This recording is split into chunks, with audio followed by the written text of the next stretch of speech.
đây thì thầy cũng muốn chia sẻ là ở Úc thì cái văn hóa của họ cũng khá là cũng không khác với chúng ta nhiều so với đấy rồi, bởi vì nếu mà họ mắc lỗi hay là họ vi phạm cái gì họ cũng rất sợ bị xấu hổ.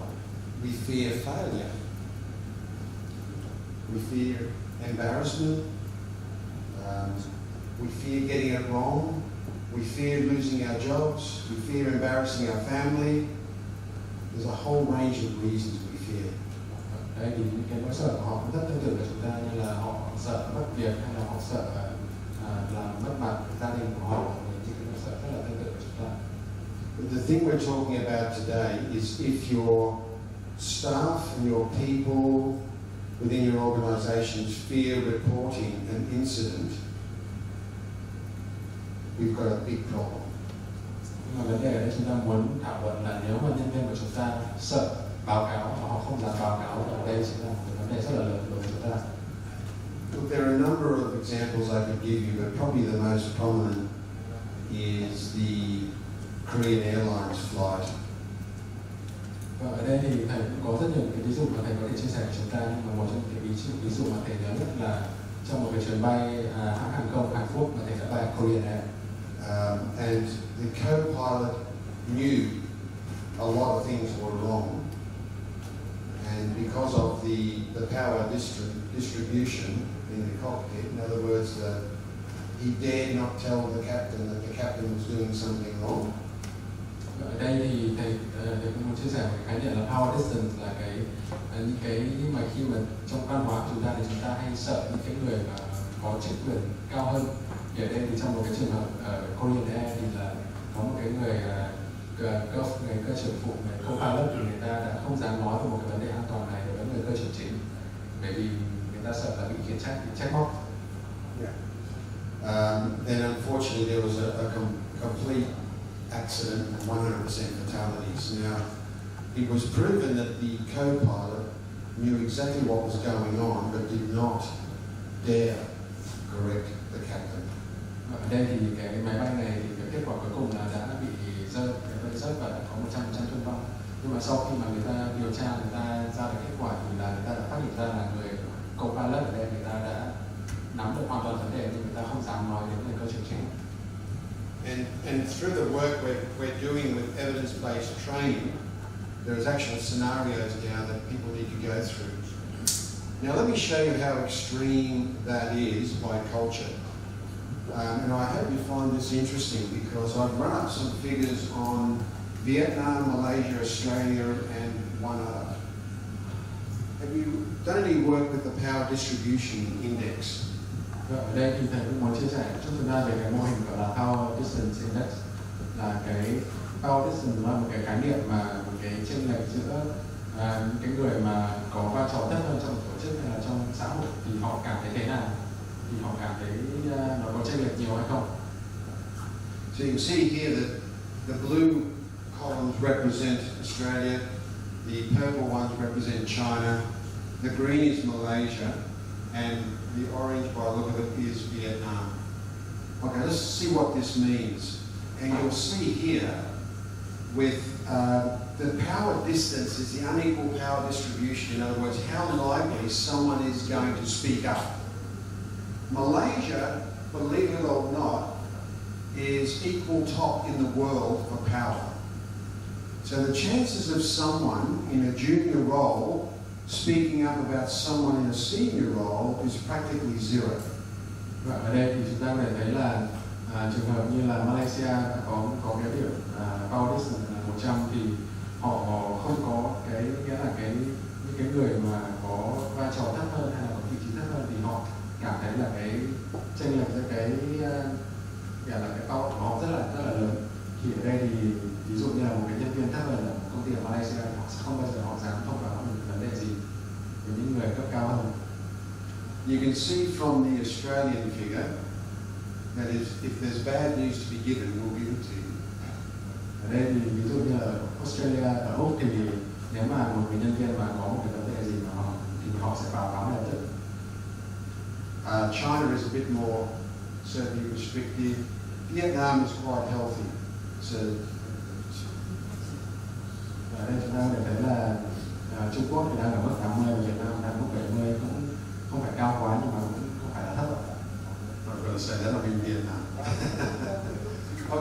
a look at individualism. The feeling of independence, so I act independently. You'll see Australia is very high. I'm not saying we do what we want, but we do what we want. Ở đây thì có một cái khái niệm nữa là individualism, là những cái tính cá nhân của mỗi người. Ở đây thì chúng ta có thể thấy là Úc là một cái điểm cá nhân rất là cao, thì ở đây thì những cái người nhân viên Úc ở đây thì chúng ta có thể hiểu là nó có cái giá trị ngược lại về cái power distance, gì là họ không phải là họ muốn làm gì thì họ làm, nhưng mà nếu mà họ có vấn đề gì thì họ sẽ sẵn sàng họ nói ra, họ chia sẻ. So typically for Australians, if the policy or the procedures don't fit, we will do something else. Ở đây thì có thể hiểu đơn giản là đối với một công ty ở Úc thì nếu mà có một quy trình hay là một cái chính sách nào đó mà nó không phù hợp thì họ sẽ không làm cái đấy nữa, họ sẽ loại bỏ đi luôn. The other three countries we've used in the sample group here, you'll see are more procedurally bound. They'll want to read and understand the procedure, they'll follow the procedure. If the procedure is not working, they'll still follow the procedure. Còn cả ba cái ví dụ còn lại như là nước Trung Quốc, Malaysia và Việt Nam thì họ sẽ tuân thủ rất là rành mạch về những cái quy trình này. Nếu mà có một cái quy trình nào mà có thể là nó không tốt hay là nó không phù hợp, nhưng mà họ vẫn sẽ tuân thủ cái quy trình đấy. So if you look at once again the A380 incident, with hundreds of faults coming through the system at the same time, the Australian crew very high on their individuals. So what they did as a result, and basically they threw the procedures away because they were going into the sea. First flight to Australia in A380.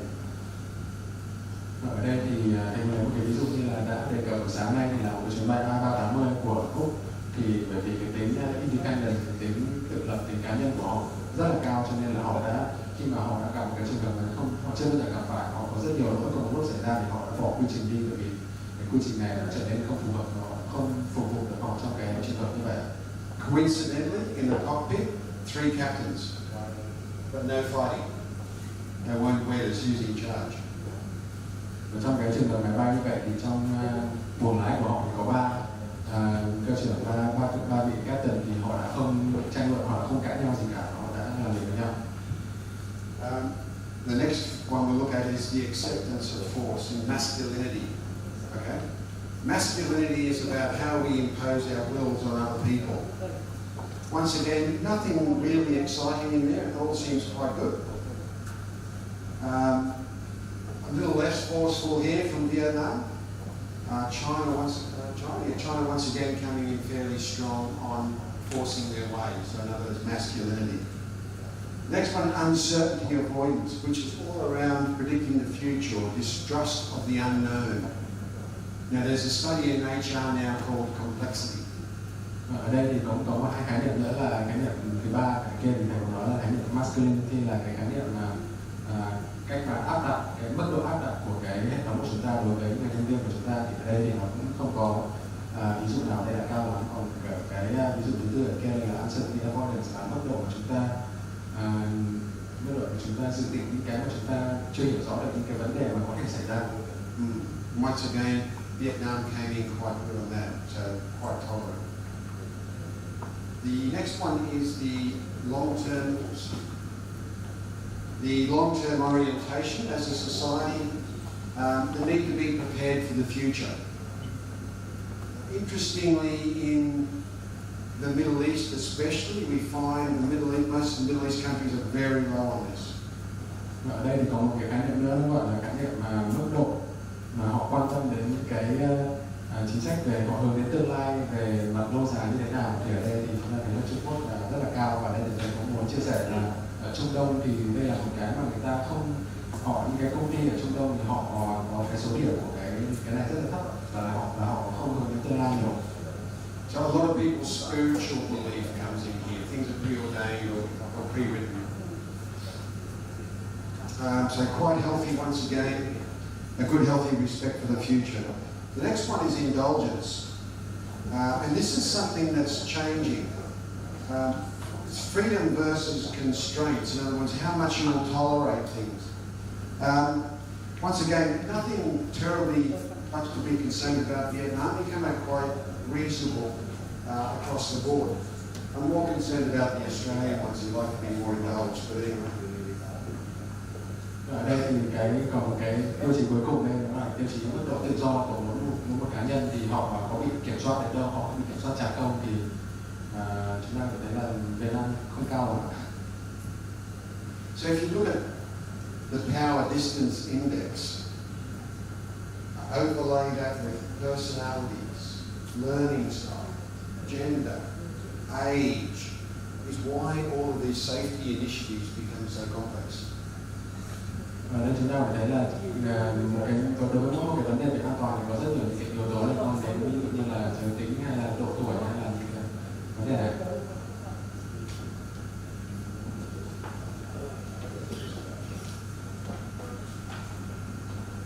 So it's an incredibly complex thing you're trying to do. And this morning we've covered the fact that it's inherent in our DNA to take risk. Đây thì theo những cái thảo luận chúng ta đã có sáng nay, thì chúng ta đã gần như là thống nhất được rằng là chúng ta, những cái mà khả năng mà chúng ta thường có những cái hành vi mà có những cái một chút rủi ro ở đây, thì hầu như là đã thuộc về mặt gọi là ADN của chúng ta, thời gian của chúng ta. Our ability to take risk is based on judgment and also our attitude towards the risk. Ở đây thì cái nhận định của chúng ta về những cái rủi ro này là phụ thuộc rất nhiều về những cái nhận định, về những cái đánh giá cá nhân của chúng ta về cái rủi ro này, và cũng rất nhiều là về từ cái thái độ của chúng ta về rủi ro này. Okay, break for lunch. After the break, we're going to go into a number of other factors and how we can plan to move forward with your just safety culture. Bây giờ thì chúng ta chắc là sẽ nghỉ trưa rồi. Còn sau khi chúng ta nghỉ trưa thì chúng ta sẽ có một chút thảo luận thêm về cái vấn đề factor liên quan đến an toàn. And we'll talk about the fact that humans are complex.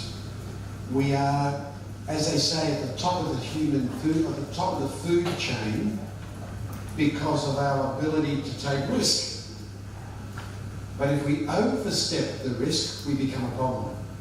Ở đây thì chúng ta có thể hiểu là con người chúng ta đã phải là cái loài mà đã tiến hóa nhất trên thế giới bây giờ, là vì chúng ta có khả năng thực hiện những cái hành vi mà có rủi ro, nhưng mà nếu mà chúng ta có những hành vi mà quá rủi ro, quá gây ra mất an toàn thì sẽ là làm hỏng hết.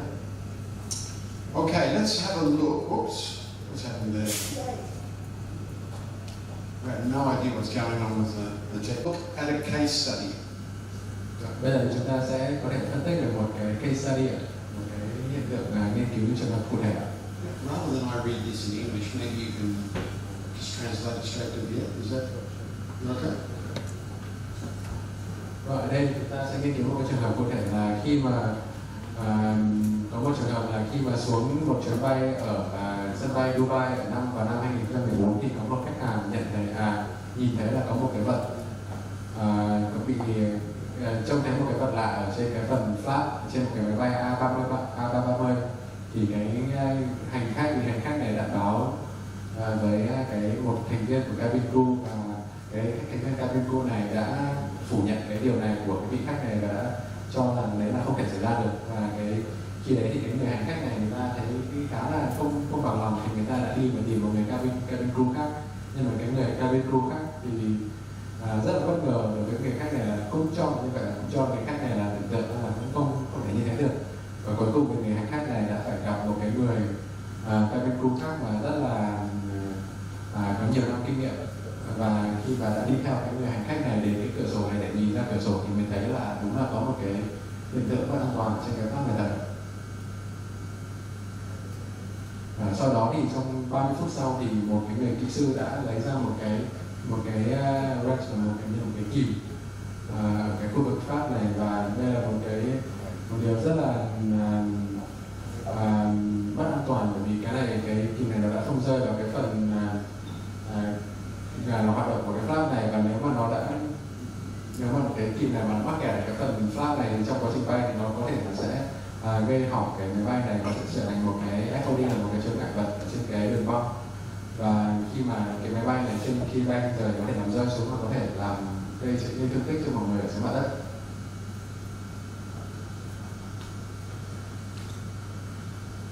Ở đây thì chúng ta có thể thấy là sau khi sau một cái quá trình điều tra thì đã thấy là rất nhiều những cái hệ thống hay là những cái biện pháp để phòng ngừa cái hiện tượng này nó đã thất bại cho đến khi đến cái hiện tượng cuối cùng này. Và đây là một cái ví dụ rất là điển hình của cái mô hình gọi là Swiss cheese model này, là của Reason, là một cái mô hình mô tả những cái biện pháp phòng ngừa một cái hiện tượng bất an toàn xảy ra.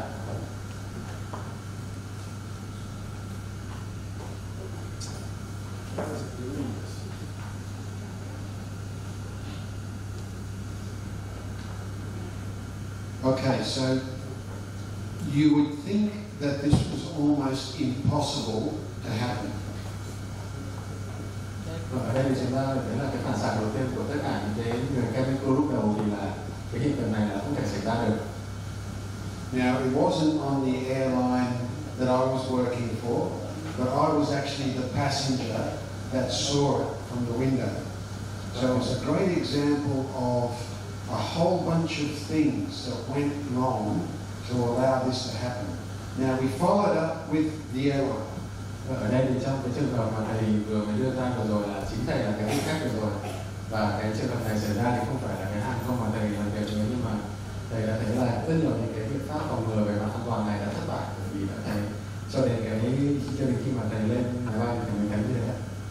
And this is what the airline did.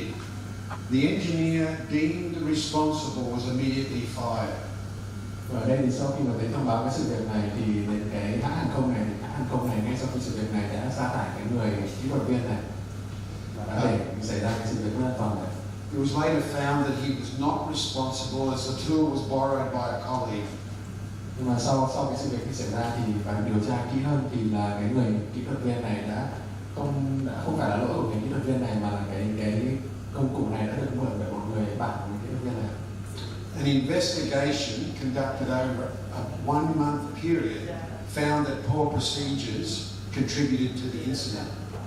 Và sau đấy thì có một cuộc điều tra kéo dài 1 tháng này đã tìm ra là có rất nhiều những cái quy trình có lỗi quy trình đã xảy ra trong cái quy trình, trong cái hiện tượng bất an toàn này. Okay, so the sacked engineer was not contacted as part of the investigation, nor was he reinstated. Còn một điểm nữa là trong quá trình điều tra thì cái người kỹ thuật viên này hoàn toàn không được liên lạc đến, không ai gọi cho người kỹ thuật viên này, và sau khi sự việc đã được điều tra thì anh ấy không được nhận lại cái công việc cũ của mình. So the organization rehired another engineer and they brought in an expat. By the way, at great expense. Sau đó thì cái tổ chức này người ta đã phải thuê một cái người nhân viên khác để thay thế cho người nhân viên này, và nó phải tốn rất nhiều chi phí cho cái việc thuê này. And the outcomes of the incident and the investigation was not made known beyond a few members of the management team. Và có một điểm cuối cùng đó là tất cả những cái kết quả của cái hiện tượng bất an toàn này và cái quá trình điều tra này, là tất cả những thông tin này đều chỉ được biết bởi một số người, rất ít người trong cái bộ phận quản lý, bộ phận lãnh đạo. So in your groups now, quick discussion. Is this representative of a just culture? Is this what a just culture is all about? Okay. Và ở đây thì sau đây chúng ta sẽ có một chút thảo luận ngắn nữa. Ở đây chúng ta có thể thấy là trong cái trường hợp này đây có phải là một ví dụ của một văn hóa chính trị không ạ, của just culture không ạ? So what are some of the issues, concerns you see with the event and the way in which it was managed? Ở đây chúng ta có thể thấy là trong cái quy trình cái sự việc này xảy ra thì chúng ta có thể thấy có những cái vấn đề gì, và hay là cái sự việc này đã được quản lý liệu như vậy là có hợp lý hay không? And it's so common, isn't it? I'm sorry, I've seen this a dozen times in 6 different airlines. The same scenario. Ở đây thì thầy cũng chia sẻ là đây là cái hiện tượng này là rất là phổ biến, và thầy cũng đã thấy cái hiện tượng này ở rất nhiều những cái airline, có đến 6 cái hãng không nói nữa. So what I suggest you do now is stand up, because some of you look tired already. Bây giờ thầy cũng khuyến khích mọi người chúng ta có thể đứng lên, bởi vì thầy thấy mọi người có vẻ vẫn là hơi mệt. Make some space and discuss it in the group. It's a symptom, isn't it? But what happens if you try to fix a symptom without fixing the root cause. It's like a doctor. The doctor looks at the symptom, he looks for the disease. He fixes the disease, the symptom goes. If you fix a symptom, what happens? Ở đây thì nếu mà chúng ta chỉ giải quyết những cái triệu chứng thôi thì chúng ta có thể nhìn nhận đây như là một bác sĩ. Nếu mà bác sĩ khi mà người ta nhìn triệu chứng của chúng ta, họ chữa cái bệnh của chúng ta thì họ chữa bệnh chứ họ không chữa những cái triệu chứng này. Thì nếu mà chúng ta khỏi bệnh rồi thì cái triệu chứng đương nhiên nó sẽ biến mất đi. Thì nếu mà trong trường hợp này thì cái công ty này thì họ chỉ chữa cái triệu chứng này thôi nhưng mà họ lại không chữa bệnh thì chuyện gì sẽ xảy ra? What happens? It happens again and again and again, and the symptom comes back as something different because you haven't fixed the problem. It's like a disease. Okay? So, like I said before, I went to my doctor and I said to him, Frank, I've got a bad back. So he looked at my whole body. He said, it's your knee. Can you explain that? Ở đây thì thầy cũng Mark muốn đưa ra một cái ví dụ là anh Mark đi gặp bác sĩ thì bác sĩ bảo là tôi bị đau lưng, thì cái bác sĩ lại bảo là đau lưng này là do bị anh bị đau đầu gối. And I said no, it's my back. He said no, it's your knee. And what he did, he fixed my knee. And my back was better. Okay? Problem? Symptom. And it's the same in your line of work and your safety responsibilities. We look for the problem, the cause, not the symptom. Or you will waste so much time and energy. Ở đây thì cũng mấy ví dụ là khi mà bác sĩ này thì người ta đã sửa, người ta đã chữa cái bệnh về đầu gối cho thầy thì cái lưng của thầy tự nhiên cũng đã hết đau. Thì ở đây thì thầy cũng muốn nói là nếu mà chúng ta bỏ rất nhiều công sức và tiền của để chữa những cái triệu chứng này không thôi thì chúng ta sẽ tốn rất là nhiều công sức và nó sẽ không hiệu quả, và những cái triệu chứng này nó sẽ liên tục tái diễn. So who would like to go first? Super team, Supermax team. El Capitano. Who's presenting? Who's presenting? Okay, good afternoon, ladies and gentlemen. For the answer, our group is representative of just culture. Our answer is no, because the outcome, we compare the outcome with the character of just culture. First, the punishment is applied here first, because the man, the engineer was immediate terminate the work, the job. The second reason we say no, because the engineer who was sacked is not be informed. So we have no right for something. No right of whatever. The third, the investigation were not made now beyond a few managers. That means the result of the investigation report is not informed to all staff for learning to beyond protection of capital. That's all our presentation. Yes? No? Yeah. Thank you for volunteering. Different from that? The obvious answer is no. Appeal. There's no appeal process, no shared information, and no. It's not fair. It's just not fair. Ở đây thì là người kỹ thuật viên này đã không có cái quyền để kháng án, và cái thông tin về cái an toàn này họ đã không được chia sẻ trong hoạt động của tổ chức, và đơn giản là hiểu là đã không công bằng với người kỹ thuật viên này. So what you're showing me is you know the difference between just and not just. Correct? Because you know that's not just. But in many organisations they are still doing this, and you would be tempted to do this if you look back to that chart I showed you. If you're high masculine, okay, it's my right to get rid of, I'm going to look good by firing this guy, and it's still a basic human response that we're going to have to change. Okay, thank you very much, that group. Good list. Ở đây thì chúng ta có thể thấy là khi mà chúng ta viết ra những cái này, chúng ta có những ý tưởng này, chúng ta đã biết được rõ ràng những cái sự khác nhau giữa văn hóa chính trực và những cái văn hóa mà không chính trực, văn hóa đổ lỗi. Bản chất con người thì cái phản xạ đầu tiên của chúng ta cũng rất dễ là chúng ta cảm thấy là chúng ta phải làm thế này, vì khi mà ai đấy có lỗi thì có thể là tổ chức của chúng ta sẽ thấy là người ta sẽ nhìn vào, người ta sẽ thấy tổ chức của chúng ta là có trách nhiệm khi mà chúng ta phải trừng phạt những người này, nhưng mà nó không hẳn như vậy. And the other group had similar to everybody else. So we know the difference between just and unjust. Let me give you the backstory on this. Okay.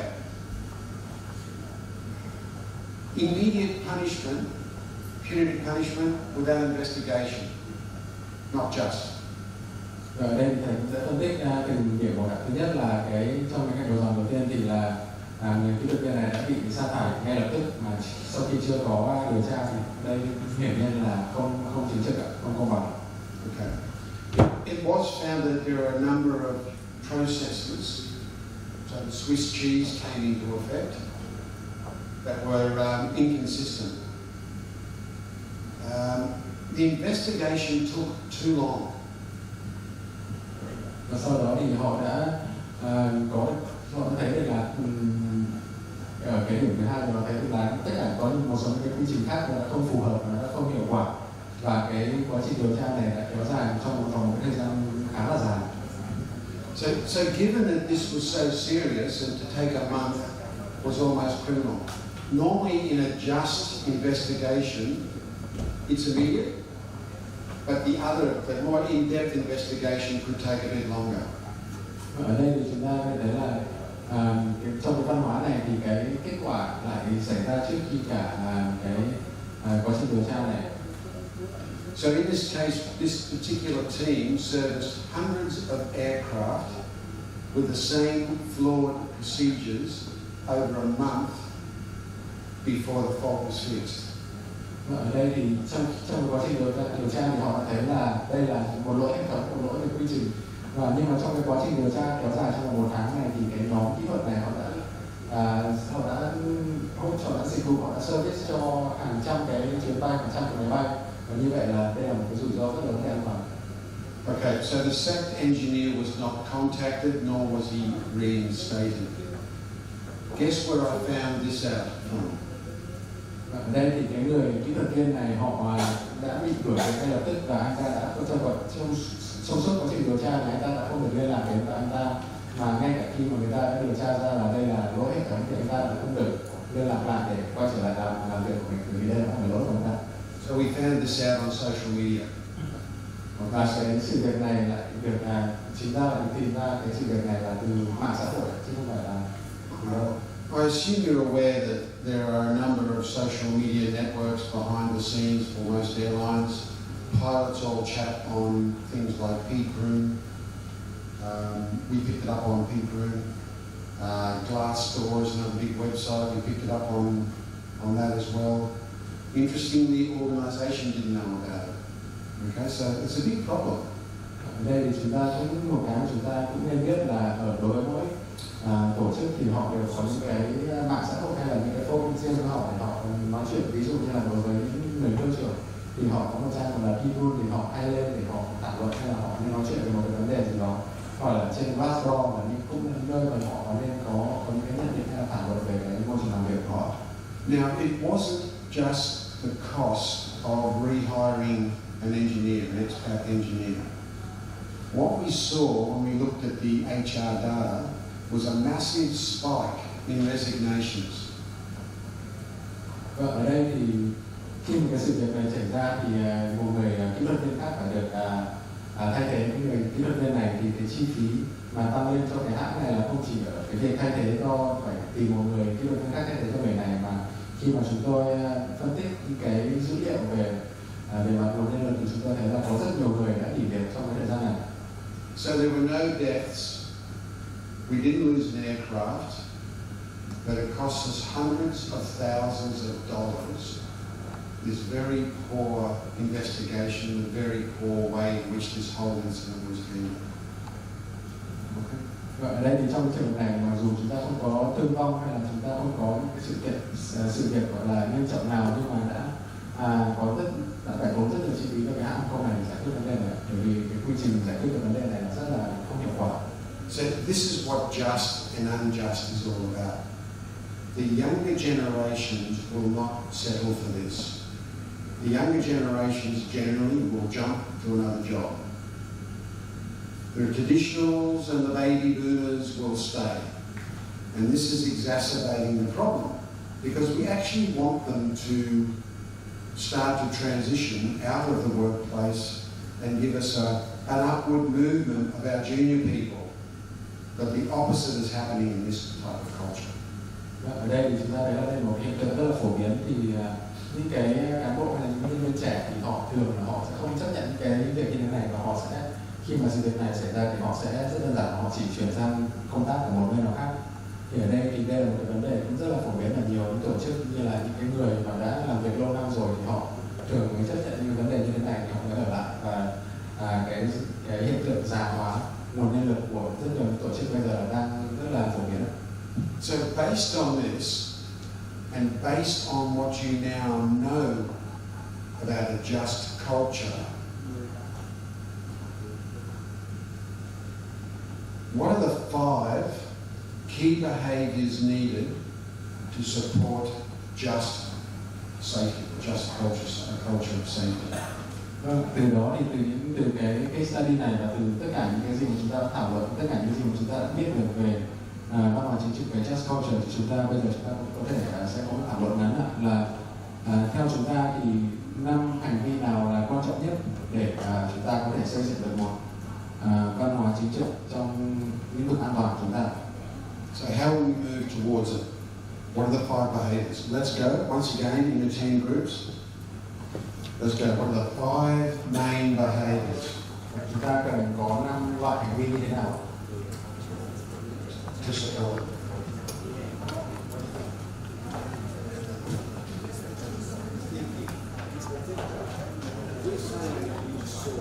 We may have to see it. Ở đây chúng ta có thể hiểu đơn giản là chúng ta sẽ viết ra, chúng ta sẽ cư động tư duy, chúng ta cư động não brainstorm, chúng ta viết ra 5 cái gì mà chúng ta có thể làm được để ủng hộ cái phát triển của cái văn hóa just culture, và chúng ta sẽ chọn 5 cái hành vi, 5 cái mà chúng ta cần làm mà gọi là quan trọng nhất để chúng ta chọn ra, chúng ta trình bày. My idea about 7 idea. Firstly is the commitment. Yeah. The second is transference.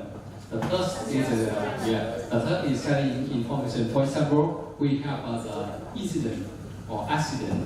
So there's a case study. The information is closed in the company. We don't share for people know. And of course, it's a training. Management. Training is very important. Training, for example, the teacher gives us the case study. We learn from mistake. And we know the hazard. Hazard is from proactive and reactive. And reactive we receive from accident and incident happening. And the five years procedure. Procedure is very important. That's for me. Because, for example, the pilot or the cabin crew, when they come on board for the safety check, after the safety check, we inform the cockpit and we do anything during the flight. And the station report. Report very important. Report, for example, when the case study will give us that when we know, the cabin crew know about this. So no accident. No accident.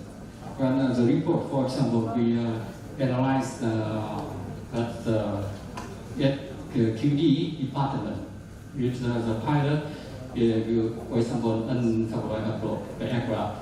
We no report about this. The pilot no report.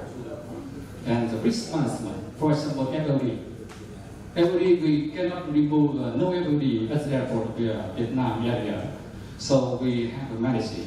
We make the communication about this. Thank you very much for listening. Commitment's important, transparency definitely is important. I know it's probably bad news. No one wants to hear it, but they need to hear it. Ở đây thì chúng ta có thể thấy là theo nhóm 1 thì một trong số những cái điểm quan trọng nhất là đầu tiên chúng ta phải có commitment là cái cam kết của toàn bộ tổ chức, và thứ hai là chúng ta phải có transparency là cái mức độ minh bạch của tất cả những cái vụ việc bất an toàn này, và chúng ta có thể đều biết là đây là những cái tin xấu, nhưng mà chúng ta cần phải có được cái minh bạch về cái vấn đề này. Now remember box 1, they don't know what they don't know. Train them to do things the right way. Then we can manage in these other boxes. Okay. Definitely reporting and reporting quickly, straight away, immediately. Now a lot of airlines are using technology to help them with this. Ở đây thì thầy muốn nhấn mạnh một điểm quan trọng nữa là về report, là về báo cáo, thì là đây là một điểm rất là quan trọng, và một điểm còn càng quan trọng hơn nữa là phải báo cáo nhanh chóng và kịp thời. Và rất nhiều những cái hàng không trên thế giới họ đã sử dụng công nghệ thông tin để báo cáo càng nhanh càng tốt và càng đơn giản.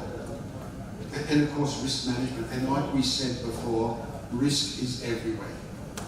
Okay. Cuối cùng là một điểm là risk management, là quản lý rủi ro, thì chúng ta cũng đã điều thống nhất vào sáng nay là rủi ro ở tất cả mọi nơi, và đã là mọi người là Okay. rồi. Thank you. Well done. I think. Let's go over to the supergroup. The guys who didn't want to form 2 teams. Okay, let's go. Spokesperson? Come on, someone who hasn't done it before. Someone new. No? No? Là có thể bổ nhiệm một người phát ngôn mới. No, you sit down, Captain.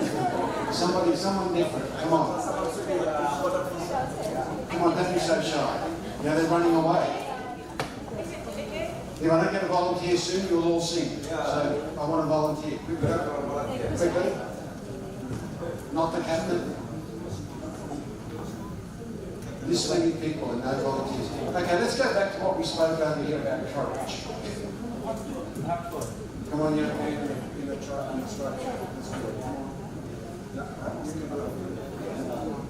I heard you speak before. Thank you for volunteering. Sau khi in our group is inquiry, and the second is positivity and responsibility, strong leadership, finance, professional, confident, transparency, and communication. Okay. What do we think? Yes, more to add? Okay, I want to. I knew he did. I want to explain a little more about here. Here we have defined two factors. Organization is strong leaders, is factor organization, and finance healthy is factor organization, and transparent. The 2 factors is responsibility of organization. Tell us more about strong leadership. What level of leadership needs to support a just safety culture? What level? Ở đây thì chúng ta sẽ có thể phân tích sâu hơn một chút về khái niệm gọi là strong leadership, là lãnh đạo rất là mạnh mẽ, rất là giỏi. Ở đây thì chúng ta cần phải có được cái sự nhận biết hay là sự nhận thức này ở cấp độ lãnh đạo cao đến mức nào. Is it just the CEO? Is it just SAG 1, 2, and 3? It's got to go from the top to the bottom. It is a cultural shift. Okay? It's a cultural shift, not just affecting safety. So everyone's got to live this if it's going to work. Now, don't forget, just before lunch, we all agreed that we all wanted to be in a just culture. So everyone's got to support this. Ở đây trước khi mà chúng ta nghỉ trưa thì chúng ta đã thống nhất là tất cả chúng ta đều muốn tham gia một cái văn hóa chính trực, thì chúng ta phải có cái sự cam kết và là sự nỗ lực của tất cả các tầng lớp quản lý và từ cao đến thấp. And this fine balance between your last 2 points, between confidentiality and transparency, is something to be managed. Ở đây thì có hai điểm ở đây là chúng ta cần lưu ý là chúng ta đều có cả confidentiality là cái sự bảo mật và cái transparency và cái tính minh bạch của chúng ta, thì chúng ta phải cân bằng giữa hai cái độ chúng ta bảo vệ. Okay, so thank you very much. You don't get to keep that as a souvenir. We'll probably keep it. Okay, ladies and gentlemen. Ladies and gentlemen, if I just have your attention, let's go back to the back group here, group number 2. Okay. These guys are going to leave. They're finished. Okay. He's very excited about just safety culture. Okay. Let's hear from the back here now. So what do we have here? Quick investigation. Okay, so they're talking here, very quick action. There's a problem, let's address it right away. The investigation may take a while. The full solution may take a while, but let's fix the occurrence right now. What's the second point? Okay, so they're going to learn. Everything is about learning. So it was a disaster. But what did we learn? How do we stop it happening again? Sharing information. Why do procedures keep coming up in this? Where do procedures and policies and everything fit in? Đây thì vì sao mà chúng ta có phải đề cập đến rất nhiều về quy trình và chính sách. Thì cái vai trò của những cái quy trình này trong cái quá trình chúng ta xây dựng một cái văn hóa chính trực là gì? I think we have a clear procedure. We know if accident happen, we have to investigate, and second, after we have the result of investigation, we can decide to punish or not punish. Yes, but in this case, they punish. They carry out punishment before without investigation. If we have a clear procedure, they cannot do that. You should speak for this team all the time. Okay, thank you. Procedures and policies are incredibly important. They give you the framework. Okay? When you don't know what to do, they give you a beautiful framework. Ở đây thì chúng ta thấy là vai trò của những cái quy trình, những cái chính sách của chúng ta là rất là quan trọng, vì đây là cái framework, là những cái khung hoạt động, những cái khung làm việc của chúng ta để giúp cho chúng ta phải làm cái gì trong những cái trường hợp nào. But I've never found in my entire life a complete policy or procedure that deals with every single situation. Nhưng mà theo cái kinh nghiệm của tôi đã làm việc trong một thời gian rất là dài, thì tôi chưa bao giờ gặp một cái quy trình hay chính sách nào mà có thể bao quát được tất cả những cái trường hợp có thể xảy ra. So it's needed, but generally, and this is the difference between human intelligence and artificial intelligence. Okay? Artificial intelligence follows the procedure or the policy 100%. It does exactly what it's told to do. We as humans are so gifted because we can reason, not the reason on this, but the other reason, we can reason and make our own decisions. And please don't become artificial intelligence. Ở đây thì tôi muốn chia sẻ là đây là cái điểm khác biệt giữa chúng ta là con người với artificial intelligence là trí tuệ nhân tạo, bởi vì trí tuệ nhân tạo họ sẽ theo cái quy trình này 100%, và chúng ta là con người, chúng ta có khả năng tư duy, chúng ta có khả năng phân tích làm thế nào để có được cái phản ứng, cái phản hồi hợp lý nhất đối với mỗi trường hợp. So look, on that matter, I spoke before about these committees we're on. Don't miss this, don't miss this, don't miss it, don't miss it, it's very important. Okay, by 2040, by 2040, so it's about, 22 years' time, they're saying that over 60% of all jobs globally will be done by artificial intelligence. Ở đây thì theo một cái nghiên cứu mà trên thế giới thì là cho đến năm 2040 thì 60% các công việc của con người bây giờ là sẽ được thực hiện bởi trí tuệ nhân tạo. So which humans do we keep employed? Đây thì chúng ta sẽ đặt ra một câu hỏi là liệu thì con người nào chúng ta sẽ được chọn để làm việc ạ? The answer is the good ones, the ones who can reason, solve problems, because computers won't do that. Okay? Đây câu trả lời rất đơn giản thôi, nghĩa là những cái người nào giỏi, những người có khả năng tư duy phân tích và giải quyết những cái vấn đề mà trí tuệ nhân tạo không thể giải quyết được, thì những người này sẽ được chọn. So, there's questions.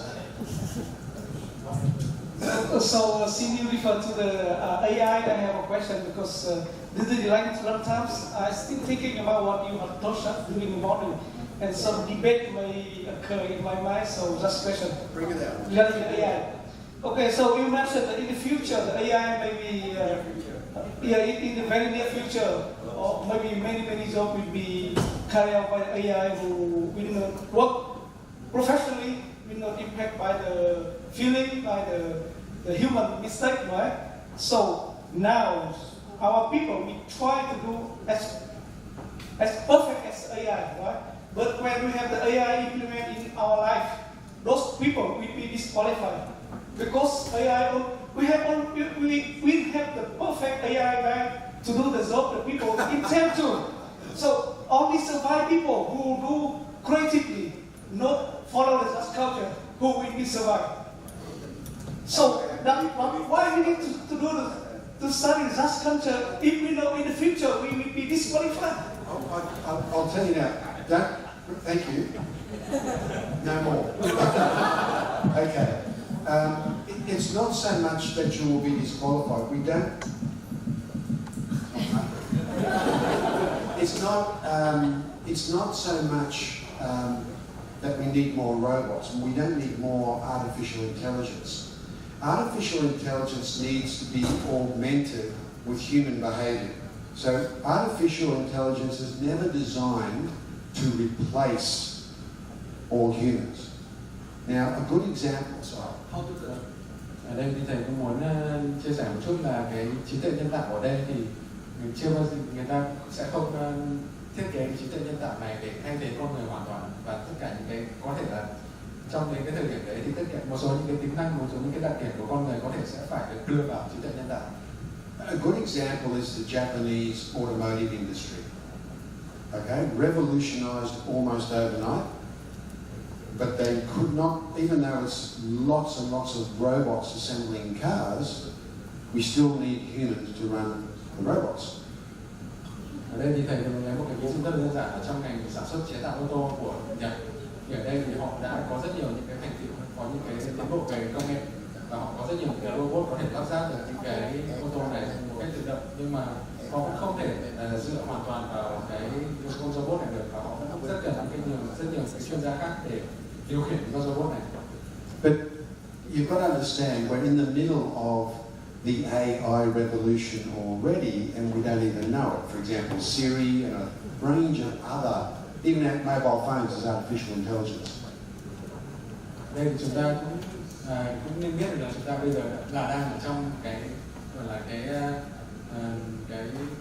ngành cái cách mạng công nghiệp, cái cách mạng về trí tuệ nhân tạo rồi, và ngay cả trong điện thoại chúng ta đã có trí tuệ nhân tạo rồi. So once again, don't fear it. It's just something that's coming. It's a part of our evolution we're all going through. In fact, I think we are in the most exciting, fast-paced part of the human evolution right now. Vì thế cho nên là mặc dù có rất nhiều những cái có thể là mối lo ngại về cái vấn đề này, nhưng mà chúng ta không nên quá lo sợ về cái vấn đề này, và chúng ta thực ra là đang sống ở trong một cái thời đại là exciting nhất về cái sự phát triển về cái ngành công nghiệp này, sự cách mạng về AI này. But we will always need humans. Nhưng mà dù gì đi chăng nữa thì về sau thì chúng ta vẫn sẽ phải cần con người. No, the question is different. If we live normally, we do our creativity, then we don't worry about the AI. But we push ourselves into the very tight procedure, and we have to be all aware of the trust culture. That is something very much related to the AI. So that is we worry. But we live normally, we do the creativity and we take risks. Then we don't worry about the AI. But we live very standard life like this, then that is the most concern. It's not a concern. I'll explain why in a moment. Okay, we're going to get into innovation and creativity and all these things. Robots can't do that. AI can't do that. Okay, they're pre-programmed to do certain actions. The joy of a human is that we can do those actions and we can choose not to do those actions. So we'll come back to that in a moment, okay? It's a good point though. Ở đây thì thầy cũng muốn chia sẻ là chúng ta sẽ quay trở lại cái điểm này sau đây, bởi vì cái điểm thực ra cái điểm khác nhau chính giữa chúng ta là con người với AI là chúng ta có khả năng làm về những cái điều chính xác như là robot có thể là không chính xác hoàn toàn như robot được, nhưng mà chúng ta cũng có cái khả năng mà chúng ta có thể linh hoạt, chúng ta có thể đưa ra cái quyết định, cái phân tích riêng của chúng ta. So let's come back to the presentation. Let's come back to the presentation, and this is what we're seeing this is what we're seeing in a lot of organisations, including airlines, adopting the just culture. Okay, it's not a responsibility of the safety representatives, it's at all levels. Good housekeeping, it's about multifaceted communications. Ở đây thì chúng ta có thể thấy là đây là một số những cái đặc điểm rất là đặc thù của một cái nền văn hóa an toàn mà tốt. Thì ở đây chúng ta có thể thấy là có sự cam kết về ở mọi cấp độ quản lý. Thì đây là chúng ta có thể thấy đây là tất cả các cấp độ quản lý họ đều có quan tâm, họ đều cam kết rất là mạnh mẽ về vấn đề an toàn, và họ có những cái văn hóa housekeeping, những cái văn hóa về những cái hoạt động an toàn rất là tốt, và họ có rất nhiều cái phương thức để họ có thể liên lạc và trao đổi về các vấn đề an toàn. These two here are becoming metrics for the health of their systems. So in other words, the hazard recognition and the number of health reporting of near misses. Và ở đây thì có hai cái tiêu chí khác nữa cũng đang trở thành một số những cái thông số để đánh giá cái mức độ thành công của một cái văn hóa an toàn, là cái số lượng report của những cái trường hợp near miss, những cái trường hợp suýt xảy ra tai nạn này, và cái khả năng xác định những cái rủi ro về an toàn.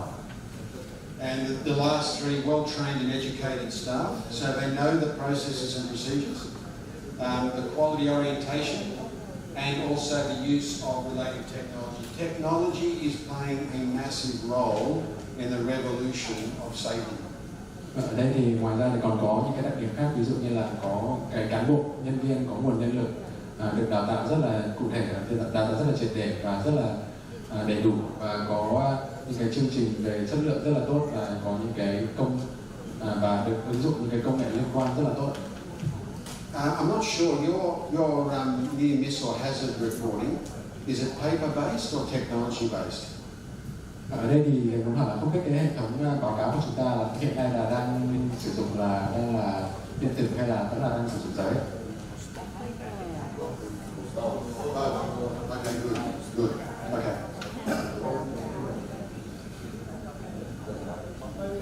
Okay, so I'll give you a quick look at a just methodology one particular airline is using, and you may find it useful.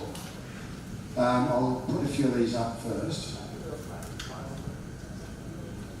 Okay, to start with, they're very clear on the safety responsibilities of every level of the organisation. There's not just a compliance thing, there's an actual passion drive for them. Và ở đây thì thầy cũng muốn chia sẻ về một cái phương thức tiếp cận về văn hóa chính trực ở một cái hãng hàng không mà họ đang sử dụng bây giờ. Thì ở đây thì cái bước đầu tiên của họ là họ xác định rõ ràng cái trách nhiệm ở mọi cấp độ quản lý, ở mọi cấp độ trong một tổ chức, Và đây thì cái về an toàn của họ thì họ không chỉ tuân thủ những cái vấn đề an toàn ở đây là họ quan tâm đến mức cá nhân và họ cảm thấy là an toàn thực sự quan trọng đối với họ. The second one, the organisations I've been working with review all of their investigation and all their procedures around safety as part of adopting JUST. In the extreme, one particular airline had to shuffle around all their safety representatives to give them a new form of energy, if you like, to put them in the right roles. So this will bring about change. Ở đây thì họ cũng có cái quy trình tiếp theo của họ là họ liên tục rà soát tất cả những cái cuộc điều tra hay là tất cả những cái quy trình về an toàn của họ, và tất cả những cái quy trình này được điều tra theo cái phương thức chính trực chứ không có chính trực về phương thức đổ lỗi. Và thỉnh thoảng thì họ cũng có rất nhiều những cái nhân sự về an toàn, họ thay đổi rất nhiều để họ có được những cái nhìn mới hay là những gọi là luồng gió mới trong cái lĩnh vực an toàn của họ. Now, when it comes to communicate, because this is a massive change, we're finding organisations almost over-communicate this. So there's a lot of education that goes out over months, posters, campaigns, videos, all of these type of things need to go out as part of the groundswell to shift the culture. Ở đây thì khi mà họ triển khai một cái văn hóa chính trực an toàn thì họ cũng để tâm rất nhiều đến cái vấn đề communicate, về vấn đề truyền thông. Thì họ liên tục có những cái hoạt động truyền thông về những cái vấn đề an toàn, như là họ có thể làm video, họ làm poster, hay là họ liên tục remind, họ liên tục cho nhân viên của họ biết được những cái vấn đề an toàn. The big one for me is around the training area, and it's not just the people in this room. Okay, it's at all levels once again. And what we find with the JUST safety culture, it's part of a general JUST culture for the whole organisation. So it goes into leadership training, soft skills training, and justice comes out in everything. Ở đây thì còn một cái vấn đề khác là trong cái vấn đề trong cái bước tiếp theo là bước đào tạo, thì tất cả những cái vấn đề liên quan đến văn hóa chính trực ở đây thì họ đều cung cấp trong quá trình đào tạo chung của họ. Ví dụ như là đối với các bậc lãnh đạo thì ngoài những cái đào tạo về kỹ năng lãnh đạo, kỹ năng quản lý dự án thì họ cũng được đào tạo về văn hóa chính trực nói chung, chứ không nhất thiết là phải về lĩnh vực an toàn nói riêng. So we lead by example. What most organisations are doing at the moment is ensuring accountability. So it comes into KPIs, goals, tasks, objectives. Justice starts to get measured as a metric.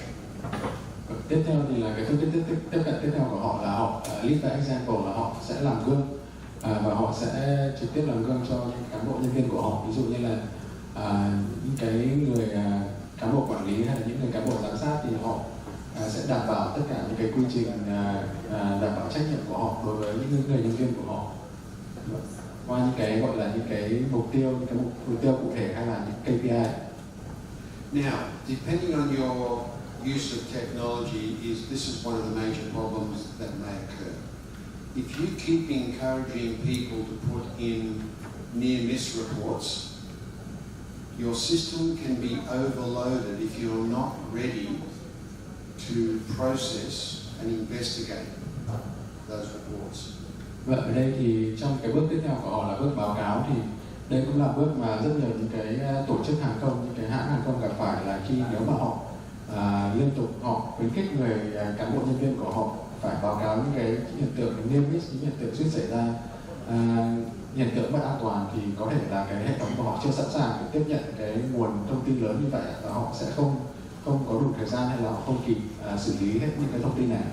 In one airline, on the first day, we had 326 near-miss reports. Now, we want them to report it.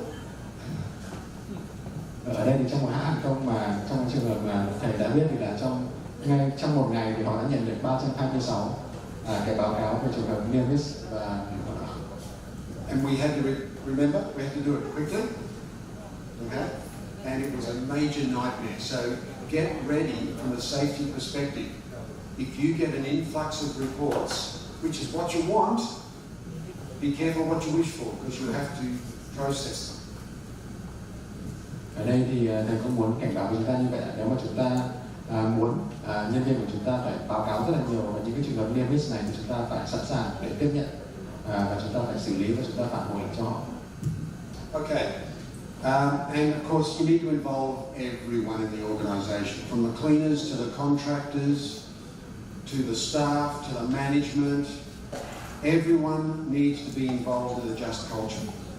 Ở đây thì bước tiếp theo thì là chúng ta phải involve everyone, chúng ta phải thu hút tất cả mọi người tham gia vào cái văn hóa chính trực này. Chúng ta có thể là người quét dọn, nhân viên quét dọn, hay là những cái người contractor, những người chỉ làm hợp đồng của chúng ta đều phải cho họ nhận thức được cái văn hóa chính trực của chúng ta.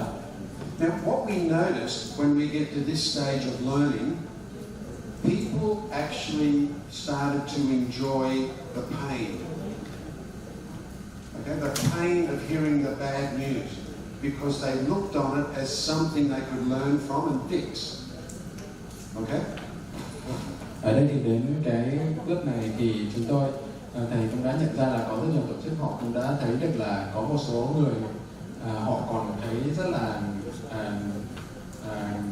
gọi là thích thú, hay không phải thích thú, nhưng họ rất là sẵn sàng khi mà họ nhận được những cái thông tin xấu, bởi vì đây là những cơ hội để họ học hỏi về những cái vấn đề về an toàn. And the final issue there, what a lot of them are doing is making it a daily event. So they've had it coming up in management meetings, team meetings, videos, different things, electronic notice boards. The message was recurring all the time. And it's a form actually of brainwashing, so for what it's worth. Vâng, ở đây thì còn một cái bước cuối cùng là họ sẽ đưa thành những cái vấn đề an toàn này là những cái sự kiện hàng ngày, nên họ liên tục thông báo cho nhân viên của họ về những cái vấn đề an toàn. Họ có thể đưa thông tin trên bảng điện tử, hoặc là họ có thể họp, họ có thể nói về những cái vấn đề về an toàn hàng ngày. So this is what one organisation is doing, and you may find it useful to go back to this when you're starting to roll it out inside your organisations. Okay?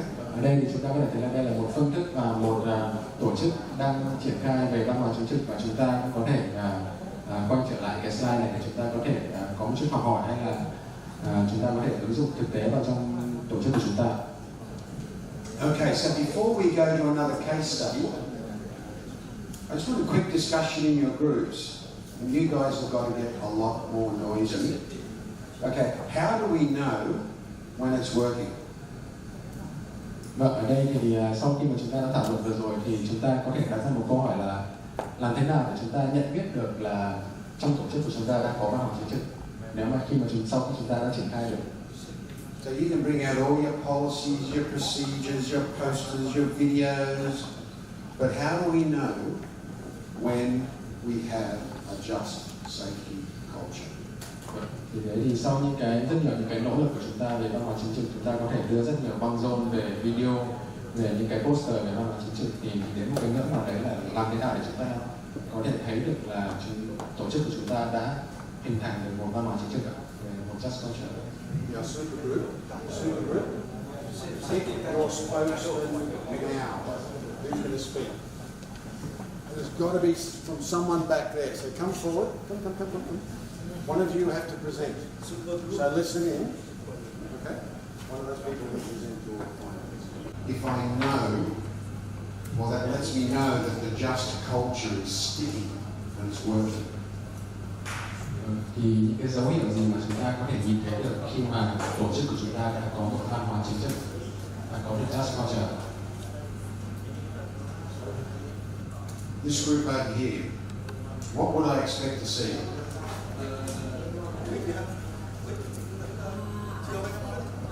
Did you see that instant delegation?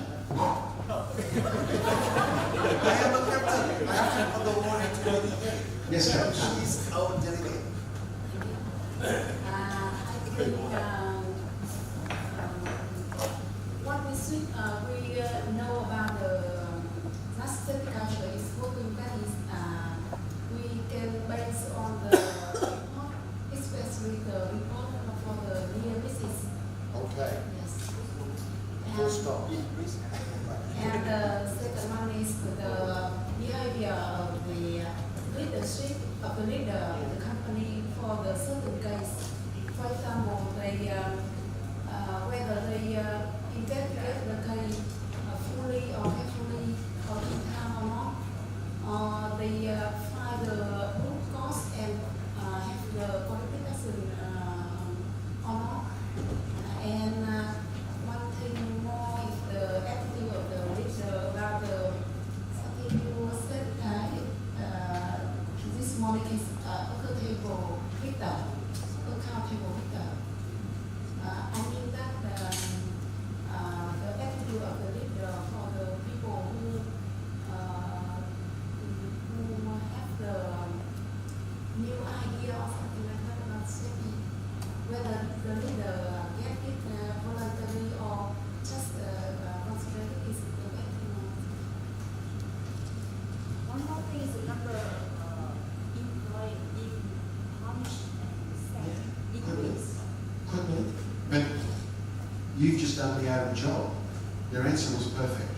Okay, so it's the number, it is the number of incident reports or near miss reports coming in. Okay, massive. So we see a spike in near misses. We've got increased leadership involvement in this. And the third one is new ideas. And I'm going to show you one of those new ideas in a moment. Và ở đây chúng ta có thể thấy là ba dấu hiệu chúng ta có thể nhận thấy được khi mà chúng ta có một văn hóa chính trực có just culture là thứ nhất là cái số lượng báo cáo của chúng ta sẽ tăng vọt lên rất là nhiều, và nhất là cái số lượng báo cáo near miss. Cái thứ hai là lãnh đạo của chúng ta đã tỏ ra rất là chủ động và có cái involvement, có những cái sự tham gia và cho thấy những cái cam kết của họ. Cái thứ ba là chúng ta rất là thẳng thắn trao đổi, chúng ta thẳng thắn đưa ra những cái ý tưởng của chúng ta và làm thế nào để chúng ta cải thiện được cái chất lượng an toàn của chúng ta hiện tại. So look, the data you collect and we make public, we make transparent, is that data that we can use to measure the health, the safety health of the organisation. Okay? Ở đây thì tất cả những cái dữ liệu mà chúng ta thu thập được từ những cái báo cáo này là chính là những cái dữ liệu mà chúng ta có thể phân tích để chấm điểm và để chúng ta có thể đánh giá được cái mức độ an toàn của cái hệ thống an toàn của chúng ta bây giờ. So when we go into an organisation, I look at where the near-miss reports are coming from. Ở đây thì khi mà tôi đến một cái tổ chức nào đấy thì tôi muốn đánh giá cái mức độ an toàn về cái văn hóa an toàn của cái tổ chức này, thì việc đầu tiên tôi làm là tôi xem là những cái báo cáo near miss của họ là được báo cáo từ đâu. And often we find this team, and this team are putting in lots of near-miss reports, which is good. And this team are submitting none. So that data to me is valuable to see if that team, or if there's something wrong in that team. Okay? Và ở đây thì một cái trường hợp mà rất là thường gặp là chúng tôi có thể thấy được là có rất nhiều báo cáo từ có thể là một nhóm ABC này, nhưng mà có một nhóm D nào đấy là họ thường không có báo cáo. So I'm not going to ask the other two teams unless you've got something you want to add to this answer over here. Đây không biết là có nhóm nào có câu trả lời nào có thể bổ sung không ạ? Nothing certain. Yes. I have one idea that when we have we can realize the just safety culture is working is when the leader, they have the near miss or incident reporting from the staff. They will focus on the how to solve this problem, but they do not focus on who we do or who did this incident or near miss. That's exactly right. Exactly, yeah. Because they just focus on the how to solve this problem, and then after they give when they have the idea about this, then they will share to all the staff. Yep. Yeah, everybody have to know how to do and how to solve this problem. But ladies and gents, you'll become safety consultants. And one thing consultants love, one thing we love is a problem. Because we love to solve problems for our clients or whatever. And when you get these problems in the workplace and you help solve them, it gives you a bit of an adrenaline rush. It's really good. You actually did something today. and you probably sent someone home. You don't even know about it as a safety representative. You could have saved someone's life and you don't even know about it, and we don't need to know. Ở đây thì có một điểm mà chúng ta rất là thích, tôi chia sẻ thấy rất là thích khi mà làm tư vấn ở đây là chúng ta là những người giải quyết vấn đề, và chúng ta ở đây là làm tương lĩnh vực an toàn ở đây, thì chúng ta có thể là chúng ta đang làm rất tốt, là chúng ta đang giải quyết những vấn đề về an toàn ở đây, và chúng ta có thể là cứu sống mạng người mà chúng ta thậm chí là còn không biết là đã cứu ai. Okay, so like I said, you'll achieve great things and you don't even know it, and you don't need to know it. You're just doing your job, okay, and sending people home safe, helping people go home safe. Ở đây thì thầy muốn chia sẻ như vậy là đây là một điều rất tốt, là chúng ta đang làm những cái việc rất là tốt, là chúng ta có thể là cứu người, nhưng chúng ta cũng không cần được, có thể là chúng ta cũng không cần phải ai gọi là tuyên dương hay là biểu dương gì, mà chúng ta chỉ là làm những công việc của mình thôi. So we're running right on time. It's 3 o'clock, and I suggest we take a break now until 3:15. Don't be at 3:16, 3:15. Thank you. Bây giờ thì chúng ta sẽ có một break ngắn đến 3:15. So what we've included here is a case study that shows you how another airline has implemented a just safety culture, which may prove useful to you. Okay, first one.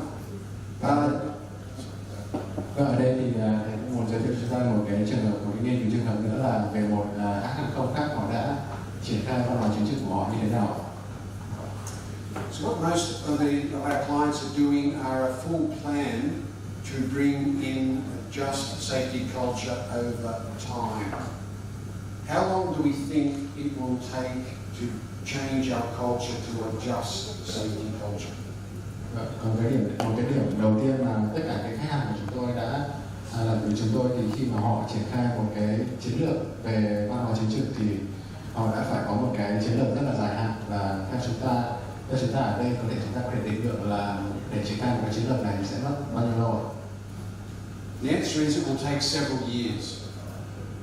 Ở đây thì câu trả lời là có thể mất đến một vài năm.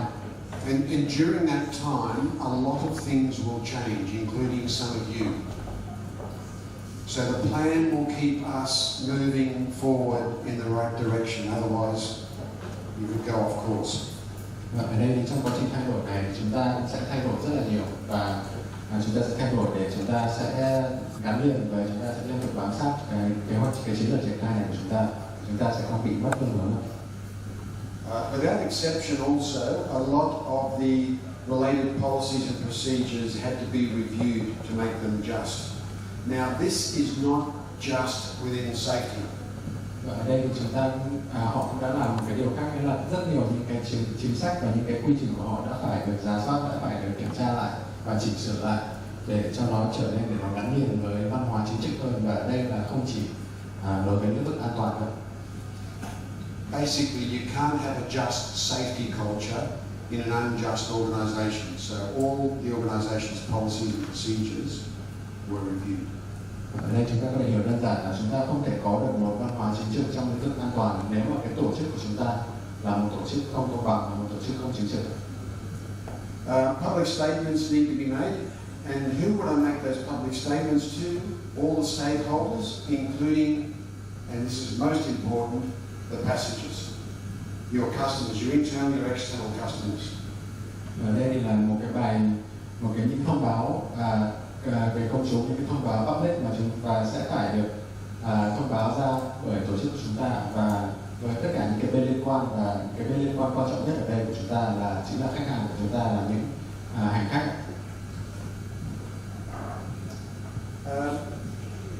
Just safety content needs to be added to every training course and management meeting agenda. This is something all of the airlines that I know of have actually done. So all the leadership courses, soft skills courses, all have to become just. Ở đây thì một cái yếu tố nữa là tất cả những cái nội dung về văn hóa chính trị đều phải được bổ sung vào những cái khóa đào tạo và những cái nội dung họp ở tất cả các cấp độ quản lý. Và đây là những cái điều mà tôi đã trực tiếp nhìn thấy được ở rất nhiều những cái hãng không trên thế giới, họ đã thực hiện cái điều này họ đã thực hiện cái điều này rồi.